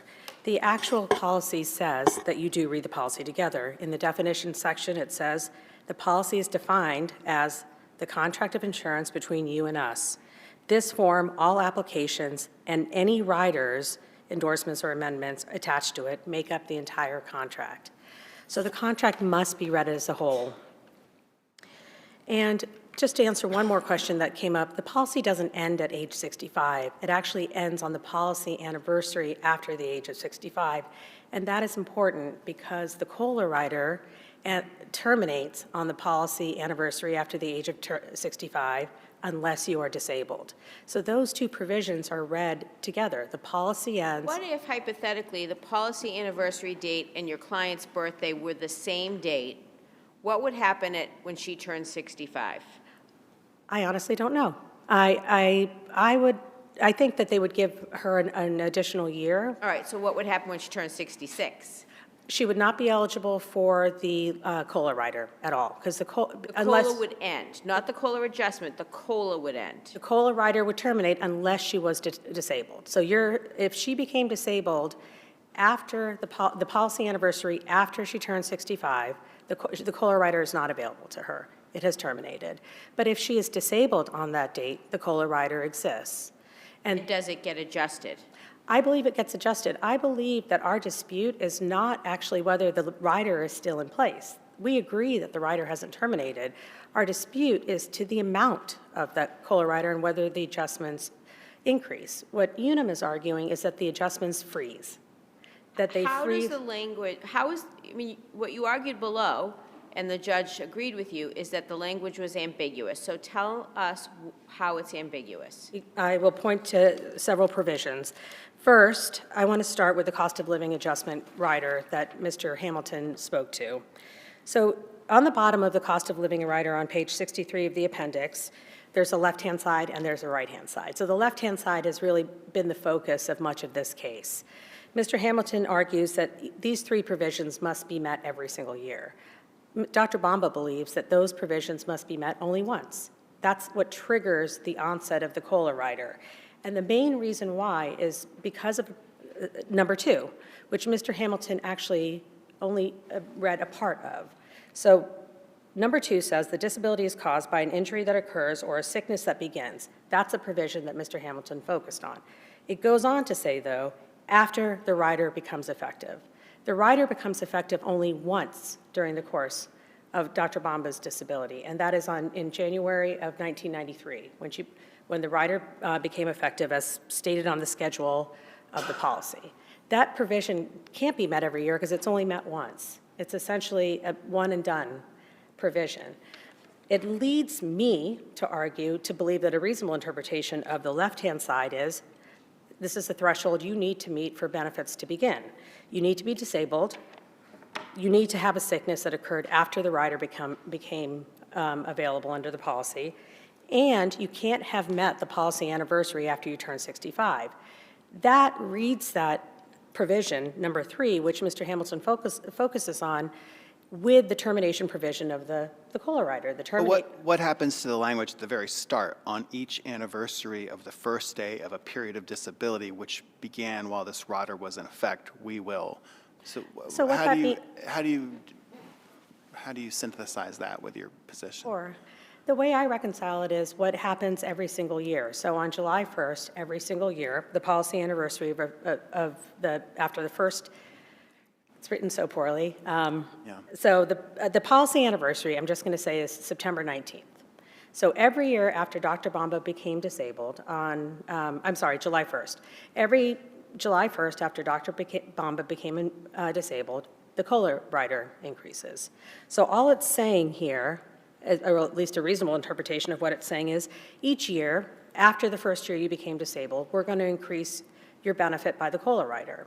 But in order for that to kick in, you need to meet these three thresholds. So we're not going to increase your monthly benefit unless you meet these three threshold terms, or three threshold factors. Once you've met those three threshold factors, then we will, every anniversary, every single year, we will increase your monthly benefit by the cost of living factor. And then why do you get an increase after 65? Because you're not satisfying the third Because condition. the COLA rider is still in place. So both parties agree that the COLA rider hasn't terminated because by its very terms, Dr. BOMBAUGH was still disabled on the policy anniversary after age 65. So the COLA rider is still in place, right? So the only way it ends is, there's several ways that the COLA rider ends, and that's on the right side of the of this provision on the bottom. So it ends, number one, when you reach 2 times the maximum benefit amount. So her maximum benefit amount is $9,731. Once that doubles, it's done.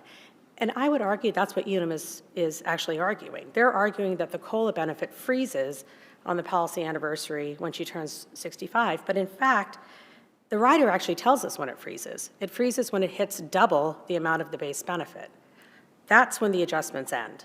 That's that first paragraph. The second paragraph says, all right, the adjustments end when your disability ends. And not only do the adjustments end when your disability ends, it reverts back to the amount of the benefit under the base policy. So it goes back to the $9,371 unless you become disabled within another year. So that's how the successive disability provision reads into paragraph number 2, which brings us to paragraph number 3. That speaks to what happens when the policy ends. The policy ends on the anniversary date after you turn 65. So this provision says, well, if you're still disabled on the anniversary date after you turn 65, when the policy ends, the maximum disability benefit is going to be based on whatever it was on that date. In Dr. BOMBAUGH's case, it was a little over $5,000. We'll continue to do the increases. It doesn't say it will be the amount. It says it will be based on the amount. It's like a launching pad is how I think of it in my head, but it will be based on. The provision above says the maximum disability benefit will be the maximum disability benefit. UNUM knows how to write that the amount is going to stay the same, but what it says is after the policy anniversary, we're going to continue to increase it. It's not like it ends when your disability ends. It doesn't revert back. It continues to increase. And that's, I believe, a reasonable reading of the policy that takes into account the termination provision and takes into account the lifetime benefit rider, which is the last actual. I don't understand how your reading of that third paragraph means anything. I mean, what you will be based on the maximum disability benefit. What does that mean? Of course, it's going to be based on that, right? Why wouldn't it be? I think you kind of read that to be a nullity in effect. There's no meaning to that provision. So I actually don't disagree with you, but that provision has become the focus of this litigation because UNUM argues that that is the provision that means that the benefit freezes on the policy anniversary after 65. I don't think it says that it freezes. It says it will be based on the maximum disability benefit in place. You're essentially saying that's a non-entity. It's just, you keep. Right. I would just say that Dr. BOMBAUGH's COLA benefits continue to increase until they hit double the amount, as it says in paragraph 1. At best, paragraph 3 doesn't have any meaning, and at worst, I guess it means that it's a launching pad for future benefits to continue. But really, what the court should be focusing on is when the benefits freeze. It freezes when it hits double, and that's what UNUM's arguing. UNUM's arguing benefits freeze at the policy anniversary, whatever it is at the policy anniversary at 65. I can't find anywhere in the policy or the riders that it says that. That it says it will be this amount, or the benefits freeze on this amount, on this date. And if you read the rider, the COLA rider, together with the lifetime benefit rider, which you have to, because the lifetime benefit rider is what allows Dr. Bombaugh's benefits to continue for her lifetime. If you read that in conjunction with the COLA rider, it makes sense. The lifetime benefit rider says, we will pay the maximum disability benefit for your lifetime. The COLA rider adjusts, as you discussed with Mr. Hamilton, adjusts the amount of the maximum disability benefit. So when read together, the COLA rider defines the maximum disability benefit. The rider tells you how long it lasts for Dr. Bombaugh's lifetime. So read together, they continue her benefit and continue the COLA benefits. So unrelated to what we've just been talking about, if hypothetically we were to agree with Mr. Hamilton, you would agree that we don't have to reach the question of parent liability, right? Oh, no, Your Honor. And frankly, I'm not sure that it matters whether a UNUM Life or a UNUM Group. It's just that UNUM Group owns UNUM Life, and when this policy was sold in 1992, there was no UNUM Group. And now there is a UNUM Group, and UNUM Group employs all of the UNUM Life. So it's preserving the argument Understood. as a lawyer. I just want to make one last point, and that's the regulatory piece.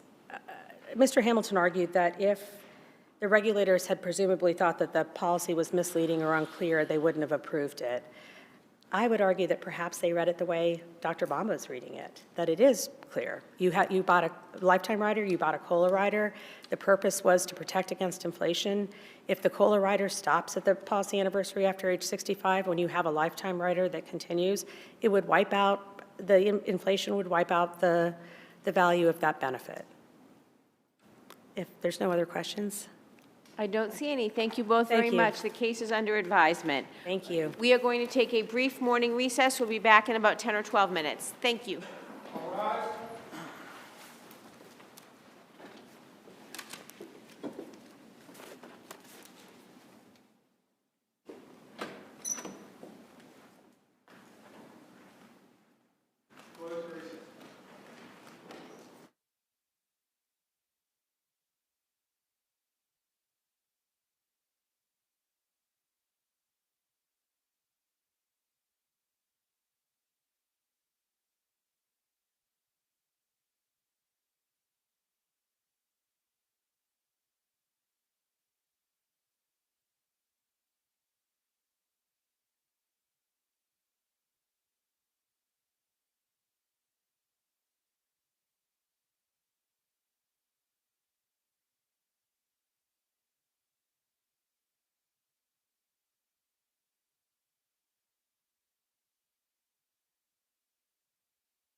We are back, and our next case is B-DUNZ, Inc., doing business as Shoveltown Landscaping versus the Bilingual Montessori School of Sharon, docket number 25P12. Attorney Grumbach. Good morning. May it please the court. I am Jim Grumbach. I represent the defendant and counterclaim plaintiff, Bilingual Montessori School of Sharon. I'll refer to them as BMSS, and I'll refer to the plaintiff as Shoveltown. As you know, the case relates to snow plowing at a school in January to March of 2018. The balance claimed, Can I ask a question, just because I had a little difficulty, or I'm not entirely confident that I was clear on exactly which issues you're appealing under which standards. So can I ask you about that? Yes, you can. So my understanding, and correct me if I'm wrong, is that you're challenging the judge's ruling on directed verdicts in JNOV as to the denial of your client's motion for directed verdict on Shoveltown's breach of contract case. Correct. And on the allowance of Shoveltown's motion for directed verdict on the abusive process, correct? Right, and Those are the joint venture, those are the directed verdict JNOV challenges, is that right? and those are errors of law. Okay. And then the arguments on the new trial are the counterclaims for breach of contract, negligence, fraud, based on weight of the evidence and jury 93A. instruction issues, right? Correct. And the counterclaim for fraud and 93A based on the limitations on the evidence about insurance. Correct. Have I covered all of the points, all of the Yeah, bases of if you'll your- go back to the first one, I apologize. The issue as to the new trial was based both on the evidence of insurance and on the jury instructions. And the jury instructions related primarily to the contract claim. Okay, thank you. Thank you, Your Honor. So there was a meeting of the parties on March 6, 2018. That's a critical meeting. Before that, they had a proposal which was unsigned, but parties were moving forward under that. They signed the agreement in BMSS's office, and the contract has been criticized, but what was done was $4,190, 40% was paid, and in return, the plaintiff was to make the repairs. Now, the amount of repairs are unclear. No dispute about that.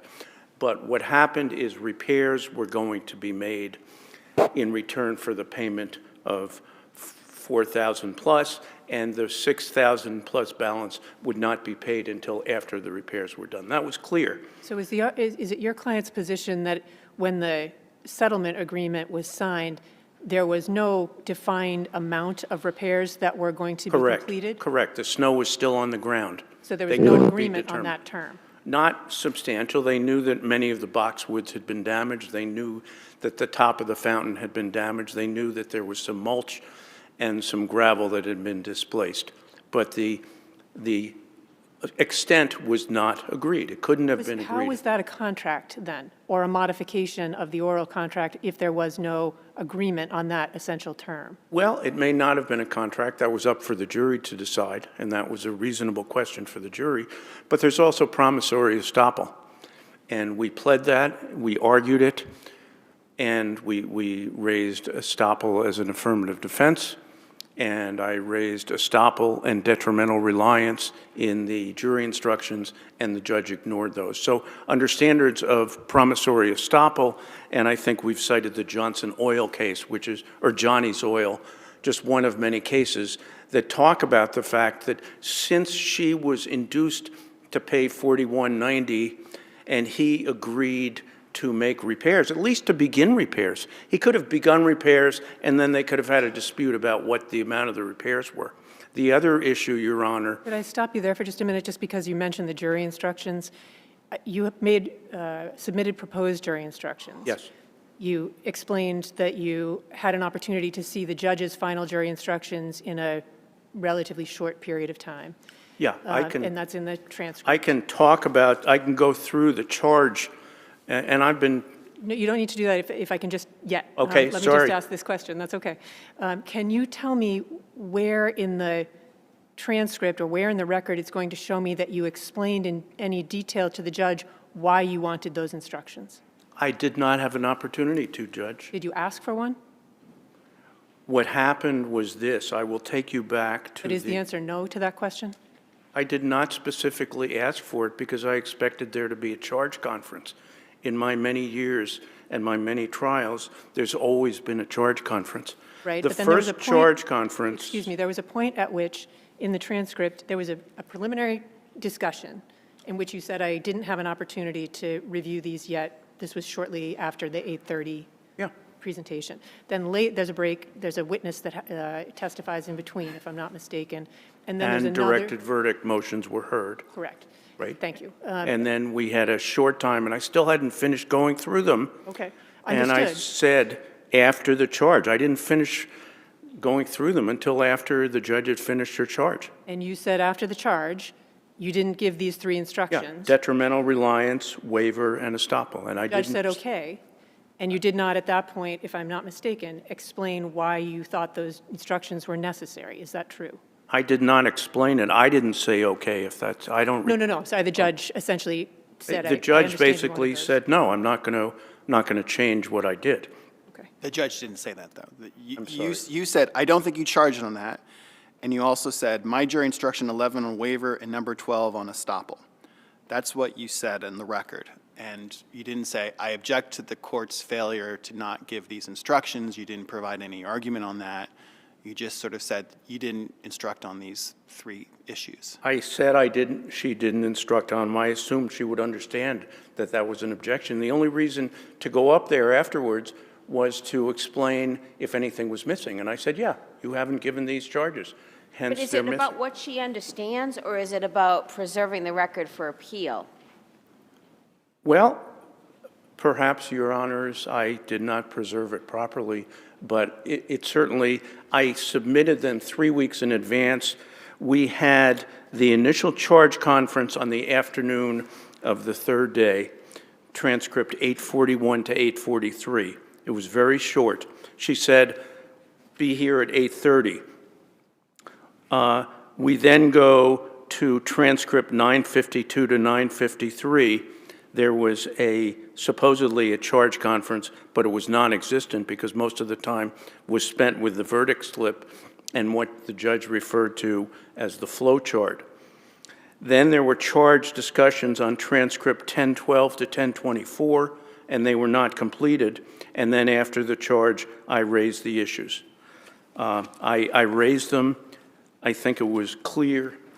I think what I'd like to do, if I could, is focus on the JNOV as to the breach of contract, which I believe it was clear that there was an error of law. Mr. Donovan admitted to the adjuster, Kim Levy, and this is at Record Appendix 269, 270, there's a typed statement, that a short-term employee did a poor job. He plowed over the plantings. He displaced or destroyed boxwoods and other plantings, perhaps half of the boxwoods, and he broke the top of the fountain. Then there was a March 26th agreement, Exhibit 3, and as a matter of law, under the Ward versus American Mutual, Quinton Vespa, and many other cases, it was agreed that he would make the repairs. He didn't make the repairs. He didn't return the $41.90. So he knew enough about the deal to keep the money, and he never intended to do the repairs. Now, I will go to the evidence of insurance because that's really what's compelling. And I apologize, the record is not terribly clear as to where all the documents are. There's something known as the Memorandum as to Insurance Issues, which was a critical document. I submitted it because I had run into headwinds from the very beginning of the case, and that is at Record Appendix 254 to 257 is the narrative, and it has attachments C through J at Record Appendix 258 to 278. Now, this issue of insurance infected the trial, and it was a roadblock from day one. It began with Shoveltown's motion in limine at Record Appendix 61, our opposition at Record Amended Appendix 64, and our supplemental or substitute motion in limine at Record Appendix 142 to 150. The judge denied my motion to allow insurance and allowed Shoveltown's motion to keep insurance out of the case. Now, that made it very difficult because insurance is at the heart of the case. It's at the heart of the breach of the contract. It's at the heart of the fraud. It's at the heart of the abusive process. I don't understand, why is the existence of insurance, that Shoveltown notified their carrier of a potential issue, a potential claim, how does that relate to establishing the liability for the claims? Judge, he never intended to make the repairs. If you look at 3 documents, you start with March 19th, 2018 accord form, the notice of insurance, I'm sorry, March 17th, 2018, there's attachment C, and that's at Record Appendix 259. Brian Donovan says there's no need to involve insurance, pay me 50% and I will do the repairs. Then 2 days later, March 19th, he notifies his insurance carrier, and it says at the bottom that the claimant is seeking $50,000. $50,000, that's important, because he knew that on March 19th. You brought Then that on out March fairly 26th, effectively, though, on cross-examination, right? I mean, didn't that?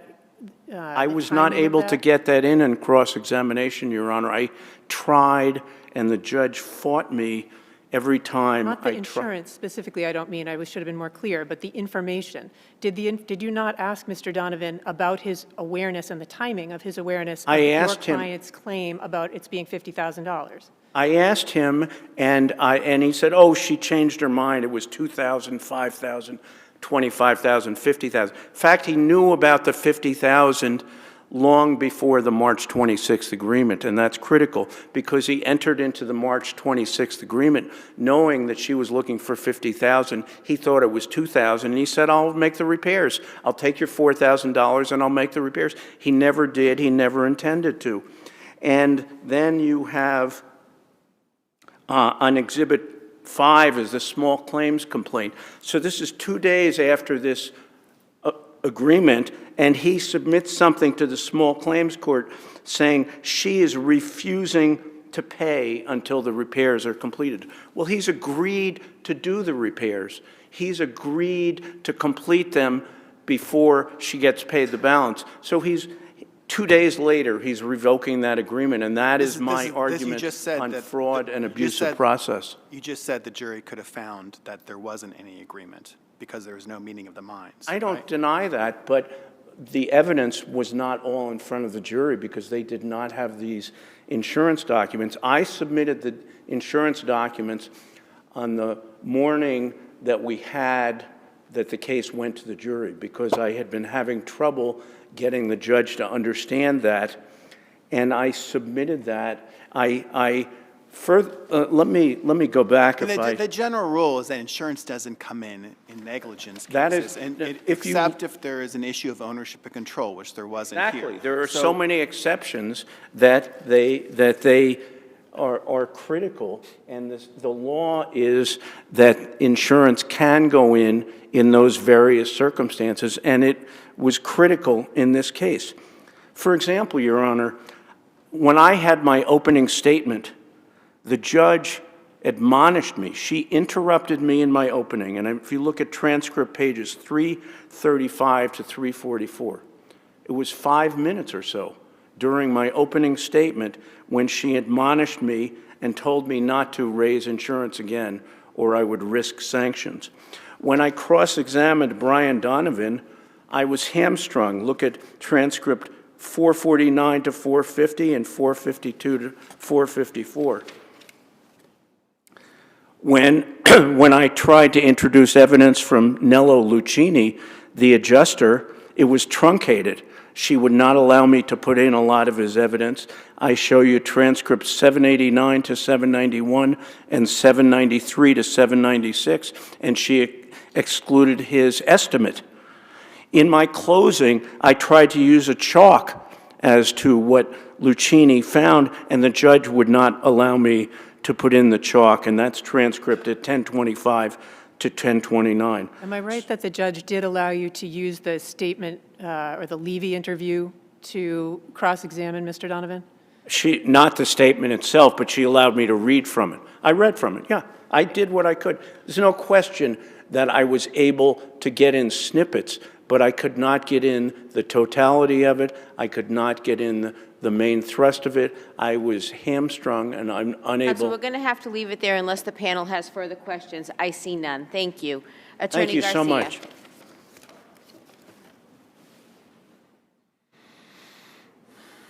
Good morning, Your Honors. Grace Garcia, representing and arguing on behalf of Shoveltown. And since my brother ended on the area of insurance, rather than go through everything in order, I want to concentrate just for a moment for insurance. Insurance is not admissible in a negligence case unless there's ownership or control issues. That wasn't the case here. My brother, in his brief, does rely on a single case for motive, and it's a criminal case. And I would submit to the court that there it is very different in that in the criminal context, the reason why insurance can't come in a negligence or tort case is because it can lead to a jury to give a different monetary award based on a faceless insurance company. That's not the same in a criminal case, and that's why under Massachusetts Rules of Evidence 411, which is also contained in my brother's brief, it is noted that insurance does not come in, and specifically it states, evidence that a person or entity was or was not insured against liability is not admissible to prove whether the person or entity acted negligently or otherwise wrongfully.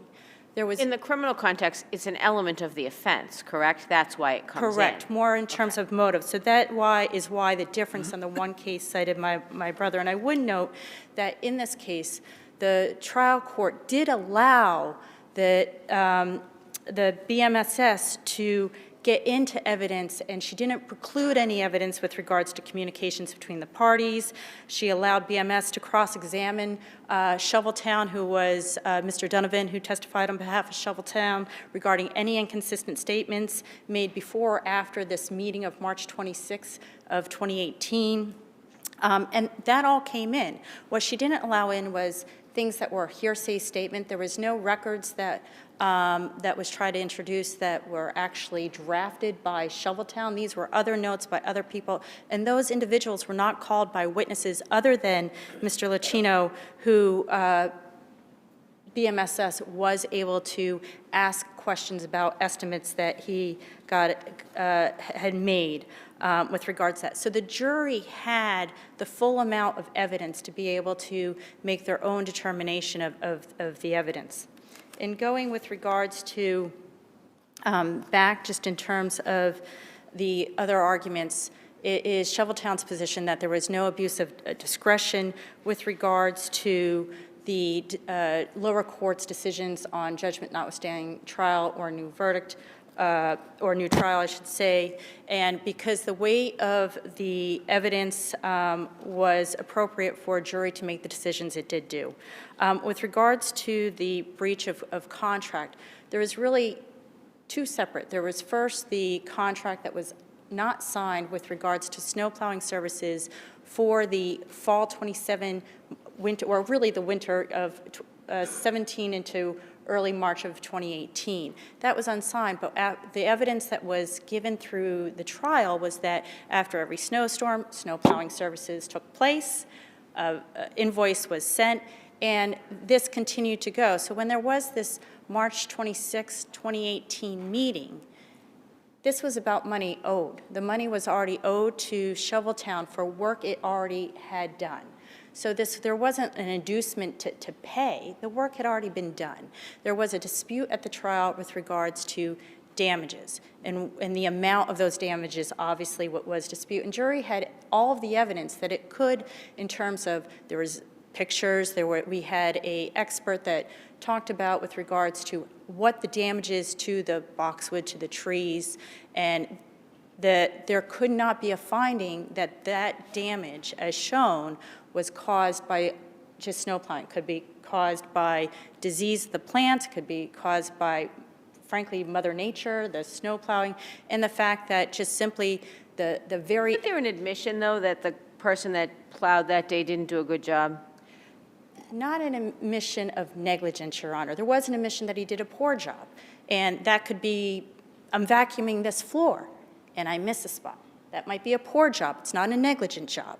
And when you're moving stone and you're doing snow plowing activities and you're doing it off of gravel and you push more gravel, that may be a poor job. It's not necessarily a negligent job. And the jury had every right to hear the evidence, examine the evidence, and make that judgment as to what their findings were with regards to negligence. And so there was testimony that, you know, Shoveltown and Mr. Donovan is a businessman. He wants to do good business and said, look, you know, if these things happened, you know, we will pay for the damages. And that was what that March 26, 2018 meeting was. But right after that meeting, he was called by Mrs. Valentine, which is BMSS's owner, and the damages all of a sudden got much more. And, you know, there was testimony by Mr. Donovan, which is Shoveltown, who said, why would I have signed something if the damages were beyond what was owed to me? Can I just clarify Yes. this? My understanding is that Mr. Donovan was aware that there were, before the settlement agreement was signed on March 28th, that there was a claim for a broader set of damages. And your argument is that on the date the settlement agreement was signed, because Mr. Donovan believed he was agreeing to a finite universe of damages, setting aside, not resolving the $50,000 claim. So it wasn't, I guess my point is, you're not arguing that Mr. Donovan had never heard this $50,000 claim before the time that he signed the settlement agreement. Is that correct? That is correct. But Okay. in terms of what the meeting of the minds were on that Right. day with regards to that meeting, there were claims. And he testified before the jury that there were times that BMSS said, oh, you know what, there was this amount of damage, there was all this more damage, and after the meeting, the damages continued to grow. So there was a much limited section. He knew that there was one section where there was some boxwoods, where, you know, there was gravel that needed to be moved. But yes, he was aware of a claim, but he didn't know if that claim was going to go forward before that March 26, 2018 meeting, just that there was a claim. Can I ask about you know, I'm not sure that the school adequately preserved its objections to the three claims, though there is a suggestion in one of the post-trial rulings by the judge that they may have made an objection. So this is on the issue of the estoppel and promissory, the other issues that were kind of raised at the end. Sort of, what is your argument that these proposed instructions wouldn't have allowed for liability independent of the contract claims that were actually decided by the jury? I'm sorry, just that very last part. On estoppel, on detrimental reliance and waiver, right? So Why does it matter? if those issues were preserved, assuming that, why is it not a problem that the jury wasn't instructed on those theories? Sure. Shoveltown will say they were not preserved under 51B in the specifics of the rule. But to your question, Your Honor, it is that they're convoluting almost two separate agreements, right? So in terms of promissory estoppel and that reliance, saying that, well, I paid $4,000 because you said you would fix this. You have the first agreement. You have the first agreement in which there was an agreement to do snow plowing for snowstorms, and that work was agreed to. So Shoveltown did the services, submitted the invoice, and it should have been paid. So when you're looking at promissory estoppel, there was nothing from that standpoint that induced the school for those services. Those services were complete. Those services were due to be paid. So what then the argument is, well, I wouldn't have paid for the services. You induced me. It doesn't make sense in this context, Your Honor, with regards to those arguments. And in fact, with regards to the argument that my brother had made with regards to saying, well, if you breached the agreement I no longer have to perform. There was no breach of the actual snow plowing agreement. And so that's why those instructions would not have mattered or made a material difference to the jury in terms of assessing the actual claims before them.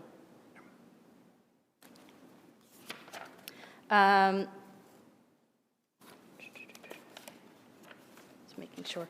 And we do submit specifically that Rule 51B is very specific. You must object, and you must state the reasons why. And so we would state that that was not preserved. I'll rely on my brief with regards to costs, because I think my brother only states that costs would not be given if the other rulings were incorrect. But I think as a matter of law, the judge used her discretion on those that were allowed by statute and rule. Any I don't questions? see any additional questions, so we will take the final arguments on the brief. Case is under advisement. Counsel, thank you both very much. Thank you, Your Honors. Our last case of the morning is the Department of Children and Families and Another versus Mother and Another, 25P376. As counsel approaches, I know you all know this, but this is an impounded case, so please use pseudonyms like mother, father, child 1, child 2. I also want to just confirm that the appellees are splitting their time 5 minutes each, and there's been a change in the so-called batting order. The department will go first, then the father, then the child. Is that correct? Okay, wonderful.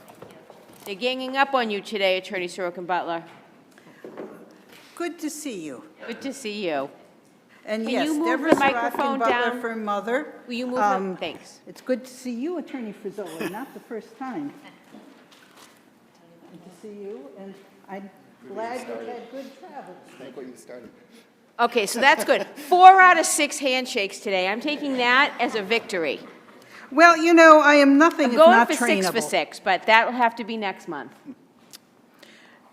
Your Honors, it's very important to remember that this is not an adoption case. It is a DCF case. It is not an adoption case. And in Well, fact, it started as a care and protection, but it ended as a termination.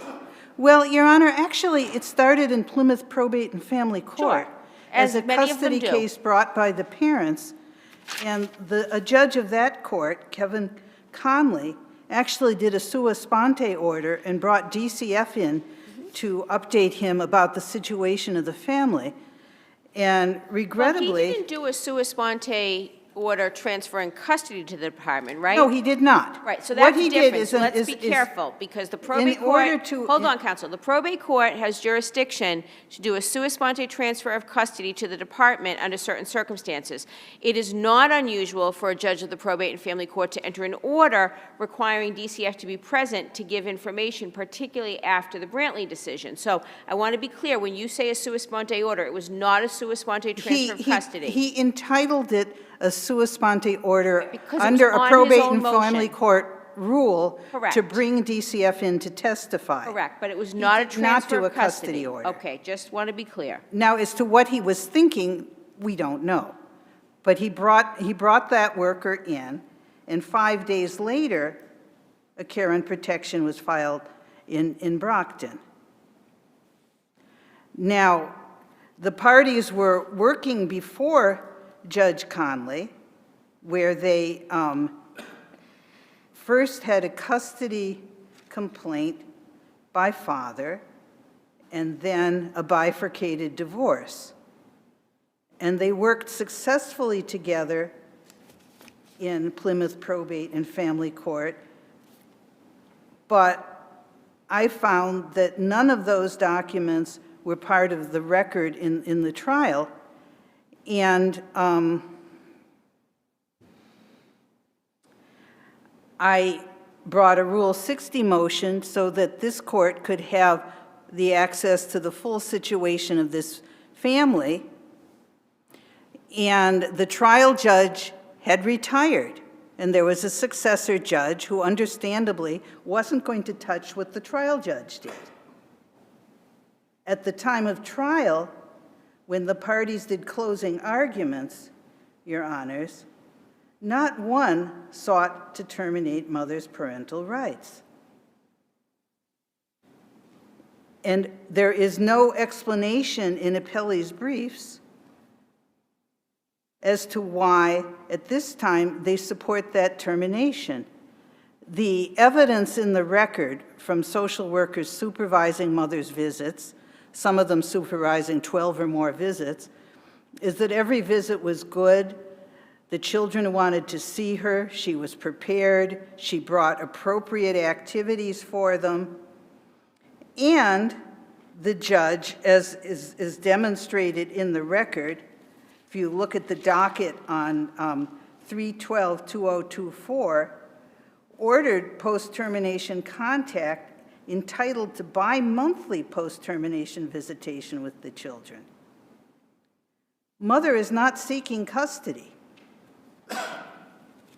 And the judge explains that in what is page 87 of her findings, page 122 of the first volume of the appendix, by saying that that contact is in the children's best interest, and that while the department has temporary custody, they will supervise, and after that, at a visitation center. Mother is not seeking custody. She directed counsel that her goal was to overturn the termination of her parental rights. She recognizes that father is fit. DCF recognized that. The workers testifying recognized that.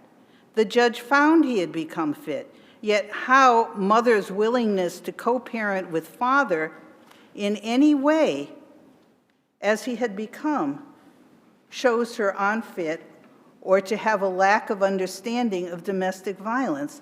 Instead, since both of these parents were in recovery and had developed substance problems during COVID, as is developed in the evidence, this is a COVID era case, and they both testified that they dealt with COVID by drinking too much, and they were both in recovery, and sometimes utilizing the same providers, sometimes different providers.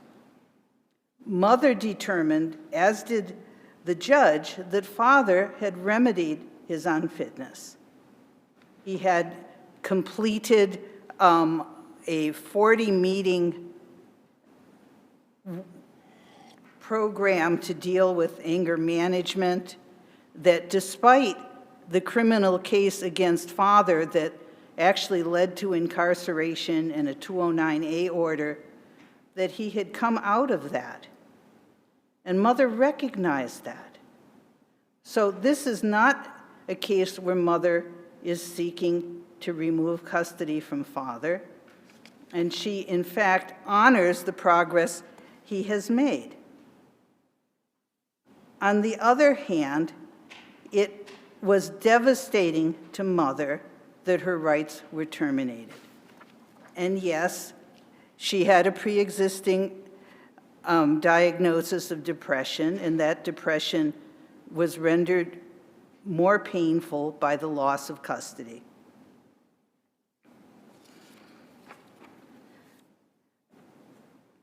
In this case, where mother had received custody through a 209A order, the parents were already recognizing that while they were prepared to co-parent, there was an irretrievable breakdown in the marriage,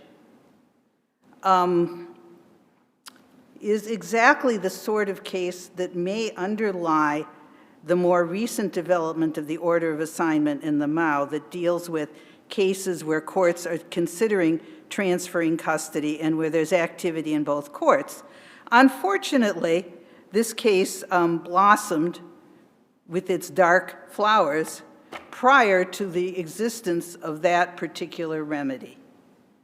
And so in bringing the Rule 60 motion, our goal was to give the successor judge the ability to do immediate remedy in the best interest of both parents and the children. Unfortunately, but understandably, a successor judge was not willing to do that. Therefore, mother directed me not to seek custody, but to assist her in healing her family by having the termination stricken. And her goal was to have the case in long-term custody in the control and management of the probate and family court, where both parties had developed a trusting relationship with Judge Kevin Conley.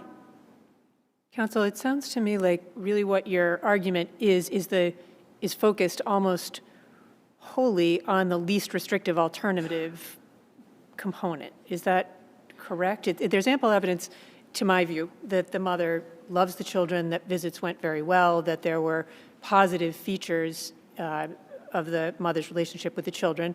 There also seems to me to be evidence of that went to the issue of unfitness. But is your argument really not that the mother was unfit, but that there were other remedies that should have been pursued? Yes, that termination here was really egregious. It was overkill. It wasn't needed. The permanent custody could go sole custody to the father, who had shown himself fit to care for these children. Mother could continue to work on her recovery, as she tells me she has done. And that way, whether we're looking at child support, these are two working class parents, it is better for the children. These girls will have menarche. They have a strong relationship with this mother. Why mother was terminated is unclear. And in fact, the social workers testified at the time of trial that mother was largely complying with her action plan, although the judge wasn't sure whether her core being had changed enough. But when child's counsel gave his closing argument, he was comfortable with custody going to either parent. Father's attorney stated father was the stronger, more recovered parent, and mother's counsel said she was doing well enough. This is not a case where termination was needed. And But is that the same thing as there being an abuse of discretion in ordering the termination? the problem with abuse of discretion is a standard. I'm going to go to Lonergan-Gillen versus Gillen. Is you have to be able to show that the judge didn't consider all alternatives. And in her findings, which are lengthy, the judge considered all alternatives. I'm arguing more about how they were weighed. I can't say that it was classic abuse of discretion because the judge exercised her discretion. And I don't know why she took such a highly negative view of my client, who certainly had her struggles, and both of these parents struggled horribly with the housing issue. The DCF's actual goal had been permanent guardianship with a beloved maternal grandfather, but tragically he died on January 15th of 2024. There's only one surviving grandparent. Both grandmothers are deceased in this case. So, I mean, like Justice Hand, I'm a little uncertain about the legal framework that you want us to apply, because you don't challenge the factual findings here, right? I don't challenge them, but I challenge how they are weighed. So I would say that MARYANNE here should be looked at in terms of the progress my client had made. There was not certitude that she was unfit for eternity, forever. She was doing services. She was exercising her visits. She hadn't, it was not a total collapse of a human being here that was unfit. So if we look at the rubric of MARYANNE, we could say, yes, there was evidence about both of these people. I'm not going to discuss the content of the father's email that went into evidence. It's there for your honors to read. The thing is, he'd moved beyond that. He was doing what he needed to do to be a fit parent, and I am saying that my client had progressed, is progressing, and that those girls need her in their lives, and that there is no benefit to the children's best interest of terminating this mother's parental rights. Can I just go back to the issue? I mean, you make an course. argument that we should apply strict scrutiny. It's pretty well established that substantial deference is kind of the controlling standard. So within that framework, how do you present your position as why we should reverse on the termination issue? Accepting the established standard as controlling. What I can say is that, one, there is a growing movement in that direction. Massachusetts has not amended its statutes, but several states have. And in bringing in the case ex rel Bodie, I think the analysis there could be applied to this case and in some ways echoes what this court did in MARYANNE in saying that termination is not appropriate unless, and going into why. So yes, the American Bar Association has a major project in terms of over-reliance on termination being harmful. And our position is that this is the kind of case where it is harmful. And I hope that helps answer your question, Justice Toone. A little bit, thank you. And we're going to have to leave it there. Thank you very much, counsel. I think we're going to hear from Attorney Frisoli first.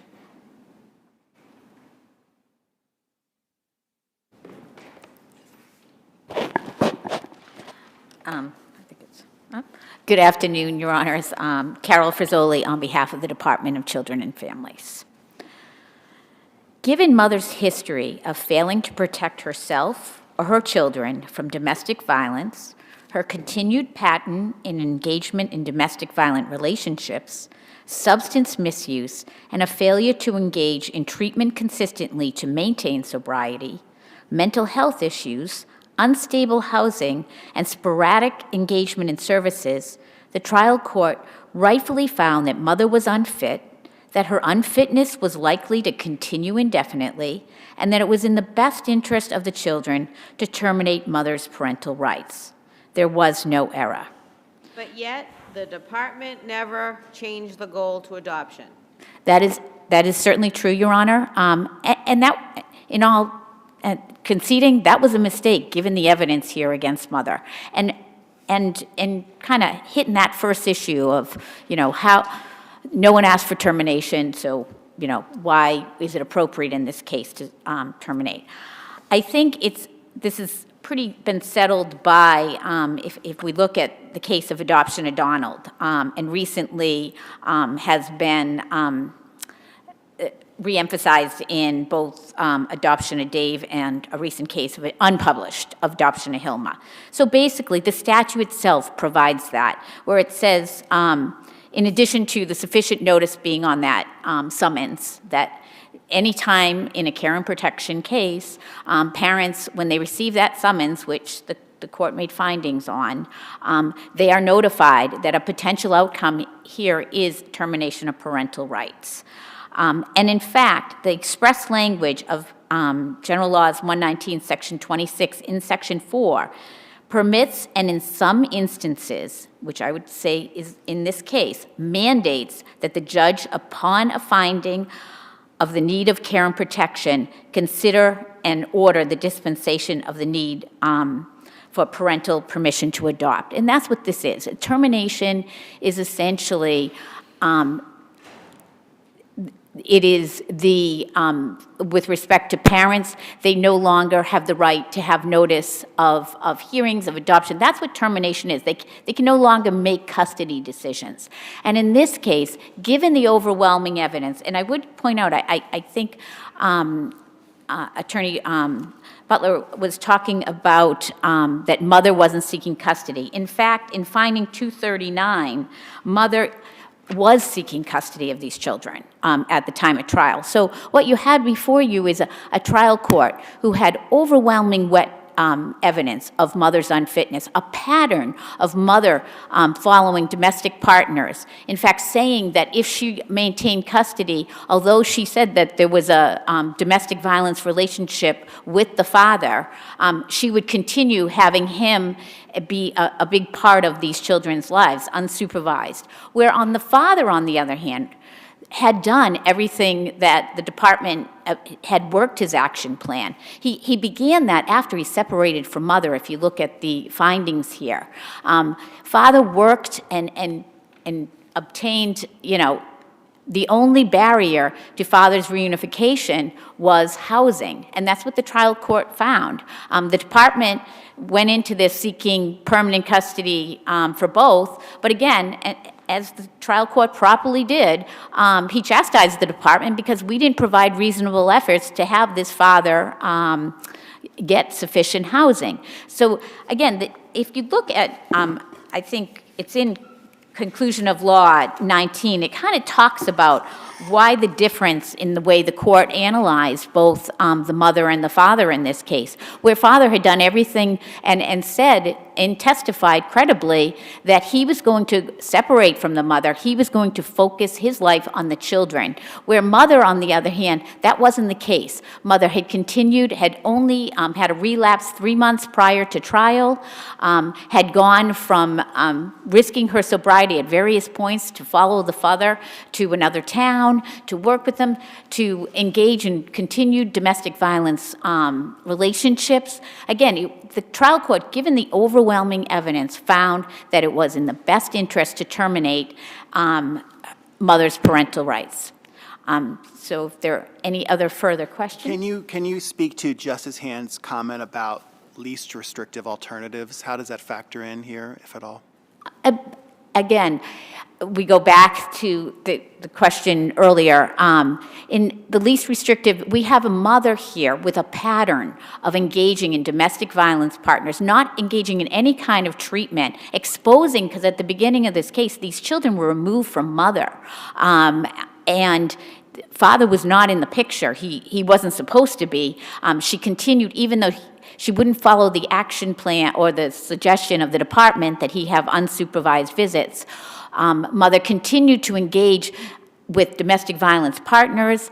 She continued to not follow any of the department's engagement services to learn about what's the impact of this domestic violence. What is the impact if I leave my sober house and follow dad to a different community so that I can be with him, a man I'm saying that triggers my sobriety. Again, so it was the pattern, it was of mother's behaviors that makes this so different in this case. So again, yes, a least restrictive, but given that father's focus was on the children and mother's focus was not, it made sense in this case to terminate mother's parental rights. How do you reconcile that with the post-termination visitation that was provided?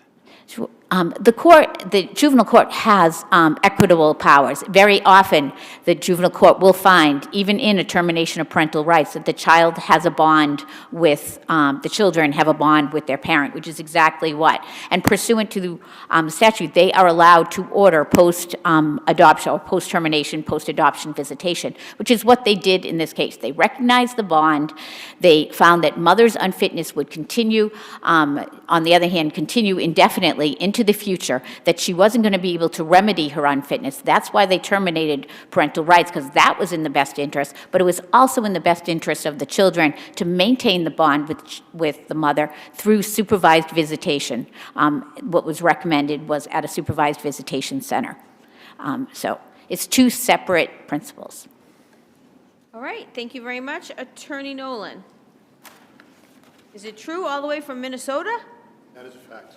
Oh, you brought the weather with you. I almost didn't get out last night as well. So. Good afternoon, may it please the court. I am Thomas Nolan, counsel for father. I'd like to put in the limited time I have into context two different words that keep circling back as it applies to this case: chaos and finality.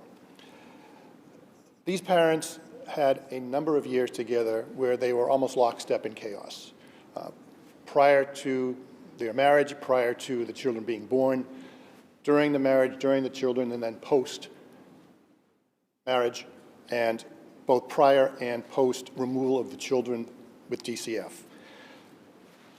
What is apparent from some of the questions that have been posed to counsel already this morning is that there appear to be two, if not diametrically opposed, certainly at face value, contradictory positions that the trial court took. The first being terminating mother's parental rights but not father's, and then also simultaneously granting mother ongoing contact with the children post-termination decree.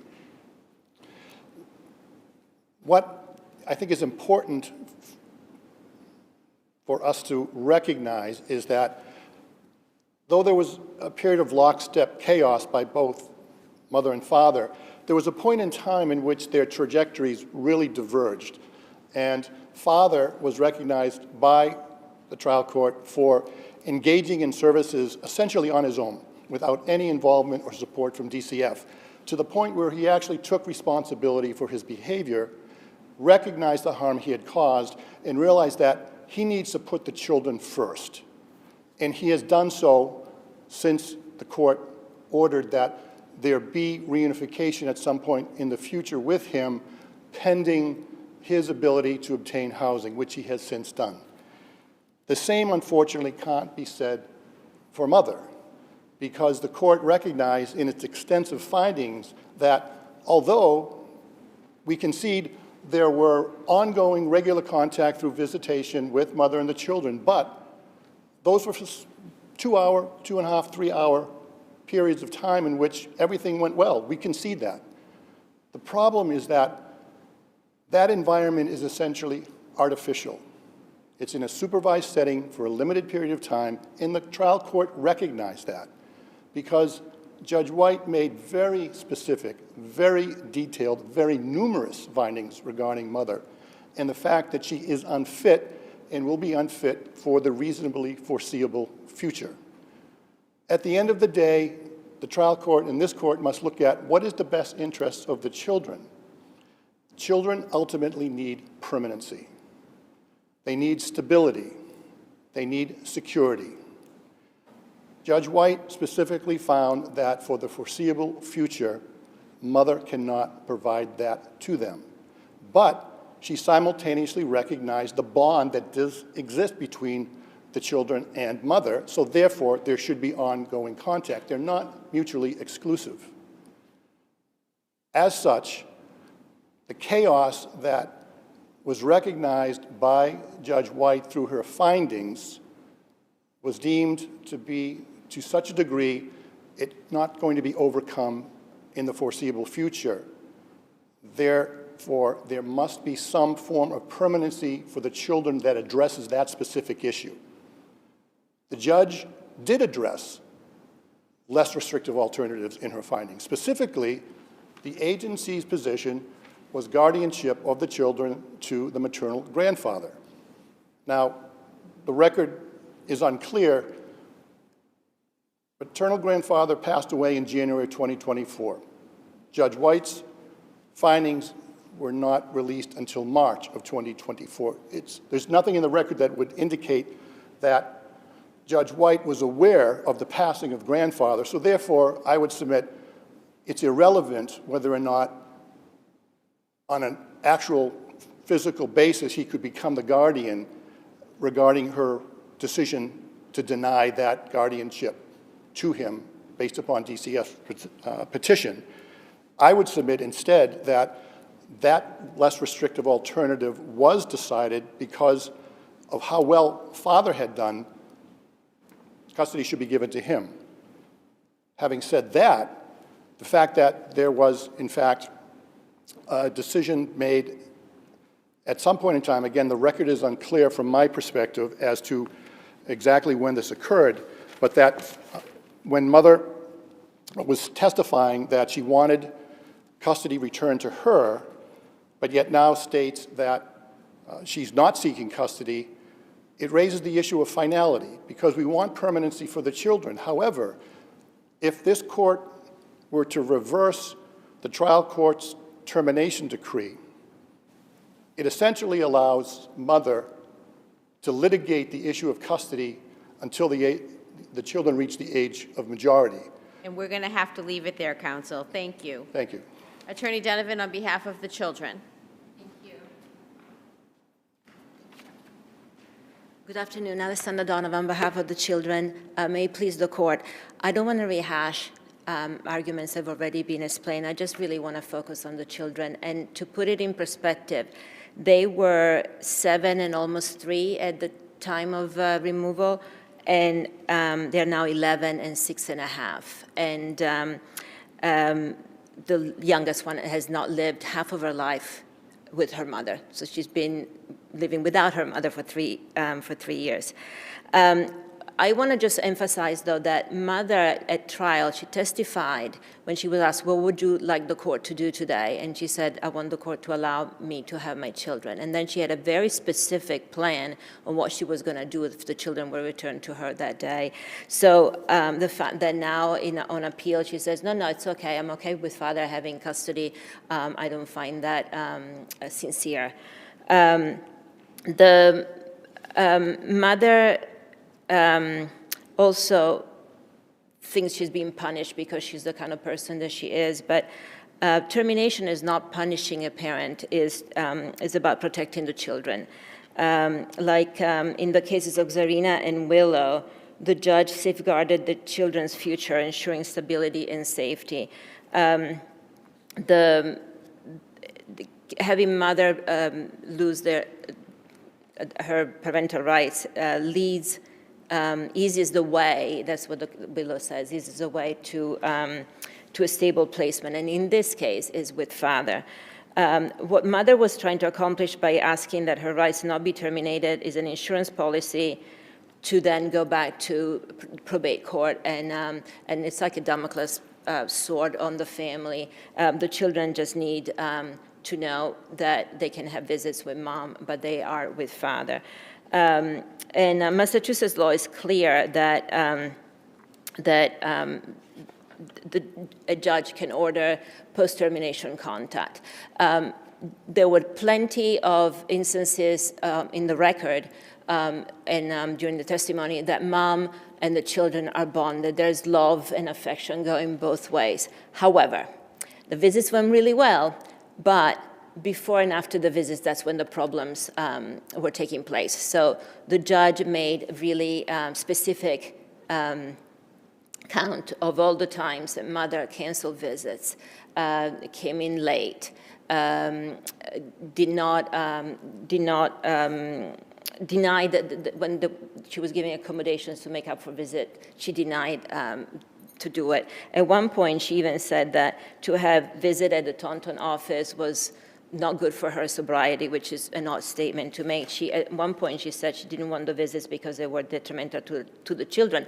However, because her father had custody of the children, she did go to the oldest daughter's birthday, and that was not detrimental, apparently, and she got intoxicated then. There was also the suspicion that she might have gone on vacation to New Hampshire with the family. So there are lots of contradictions there. And so the judge said the mother put her needs ahead of the children when she did not do the visits. And that's part of one of the Chapter 210, Section 3, Paragraph X specifically says that the court can shall consider in its determination whether the visits happen. The fact that the parents, that there were post-termination visits ordered does not eliminate the fact that mother's behaviors would put the children at risk. It's to give honor to the children and their bond with their mother. Mother's argument is that the visits are good, the judge ordered the visits, and therefore I'm a good parent. And the two are just really not they're non sequitur. They're legally distinct issues. Visits are more like play dates than parenting, and emotional bonds are different from legal rights. Mother has a history of making really bad decisions, and she can have contact with the children, but does not need to be the decision maker. And I want to emphasize that this order reflects the Massachusetts precedent, policy, and compassion. It protects the children's stability, honors their bond, and serves their best interest, and therefore the judgment should be affirmed. Thank you very much. These are always very difficult cases. Everybody made very compelling arguments. We will consider them all. The matter will be under advisement. This concludes today's session in this courtroom of the Appeals Court. I'd like to thank Chief Court Officer Smith, Officer Montgomery, our wonderful timekeeper, our law clerks in the clerk's office for making today happen. We are in recess. Safe travels home, everyone.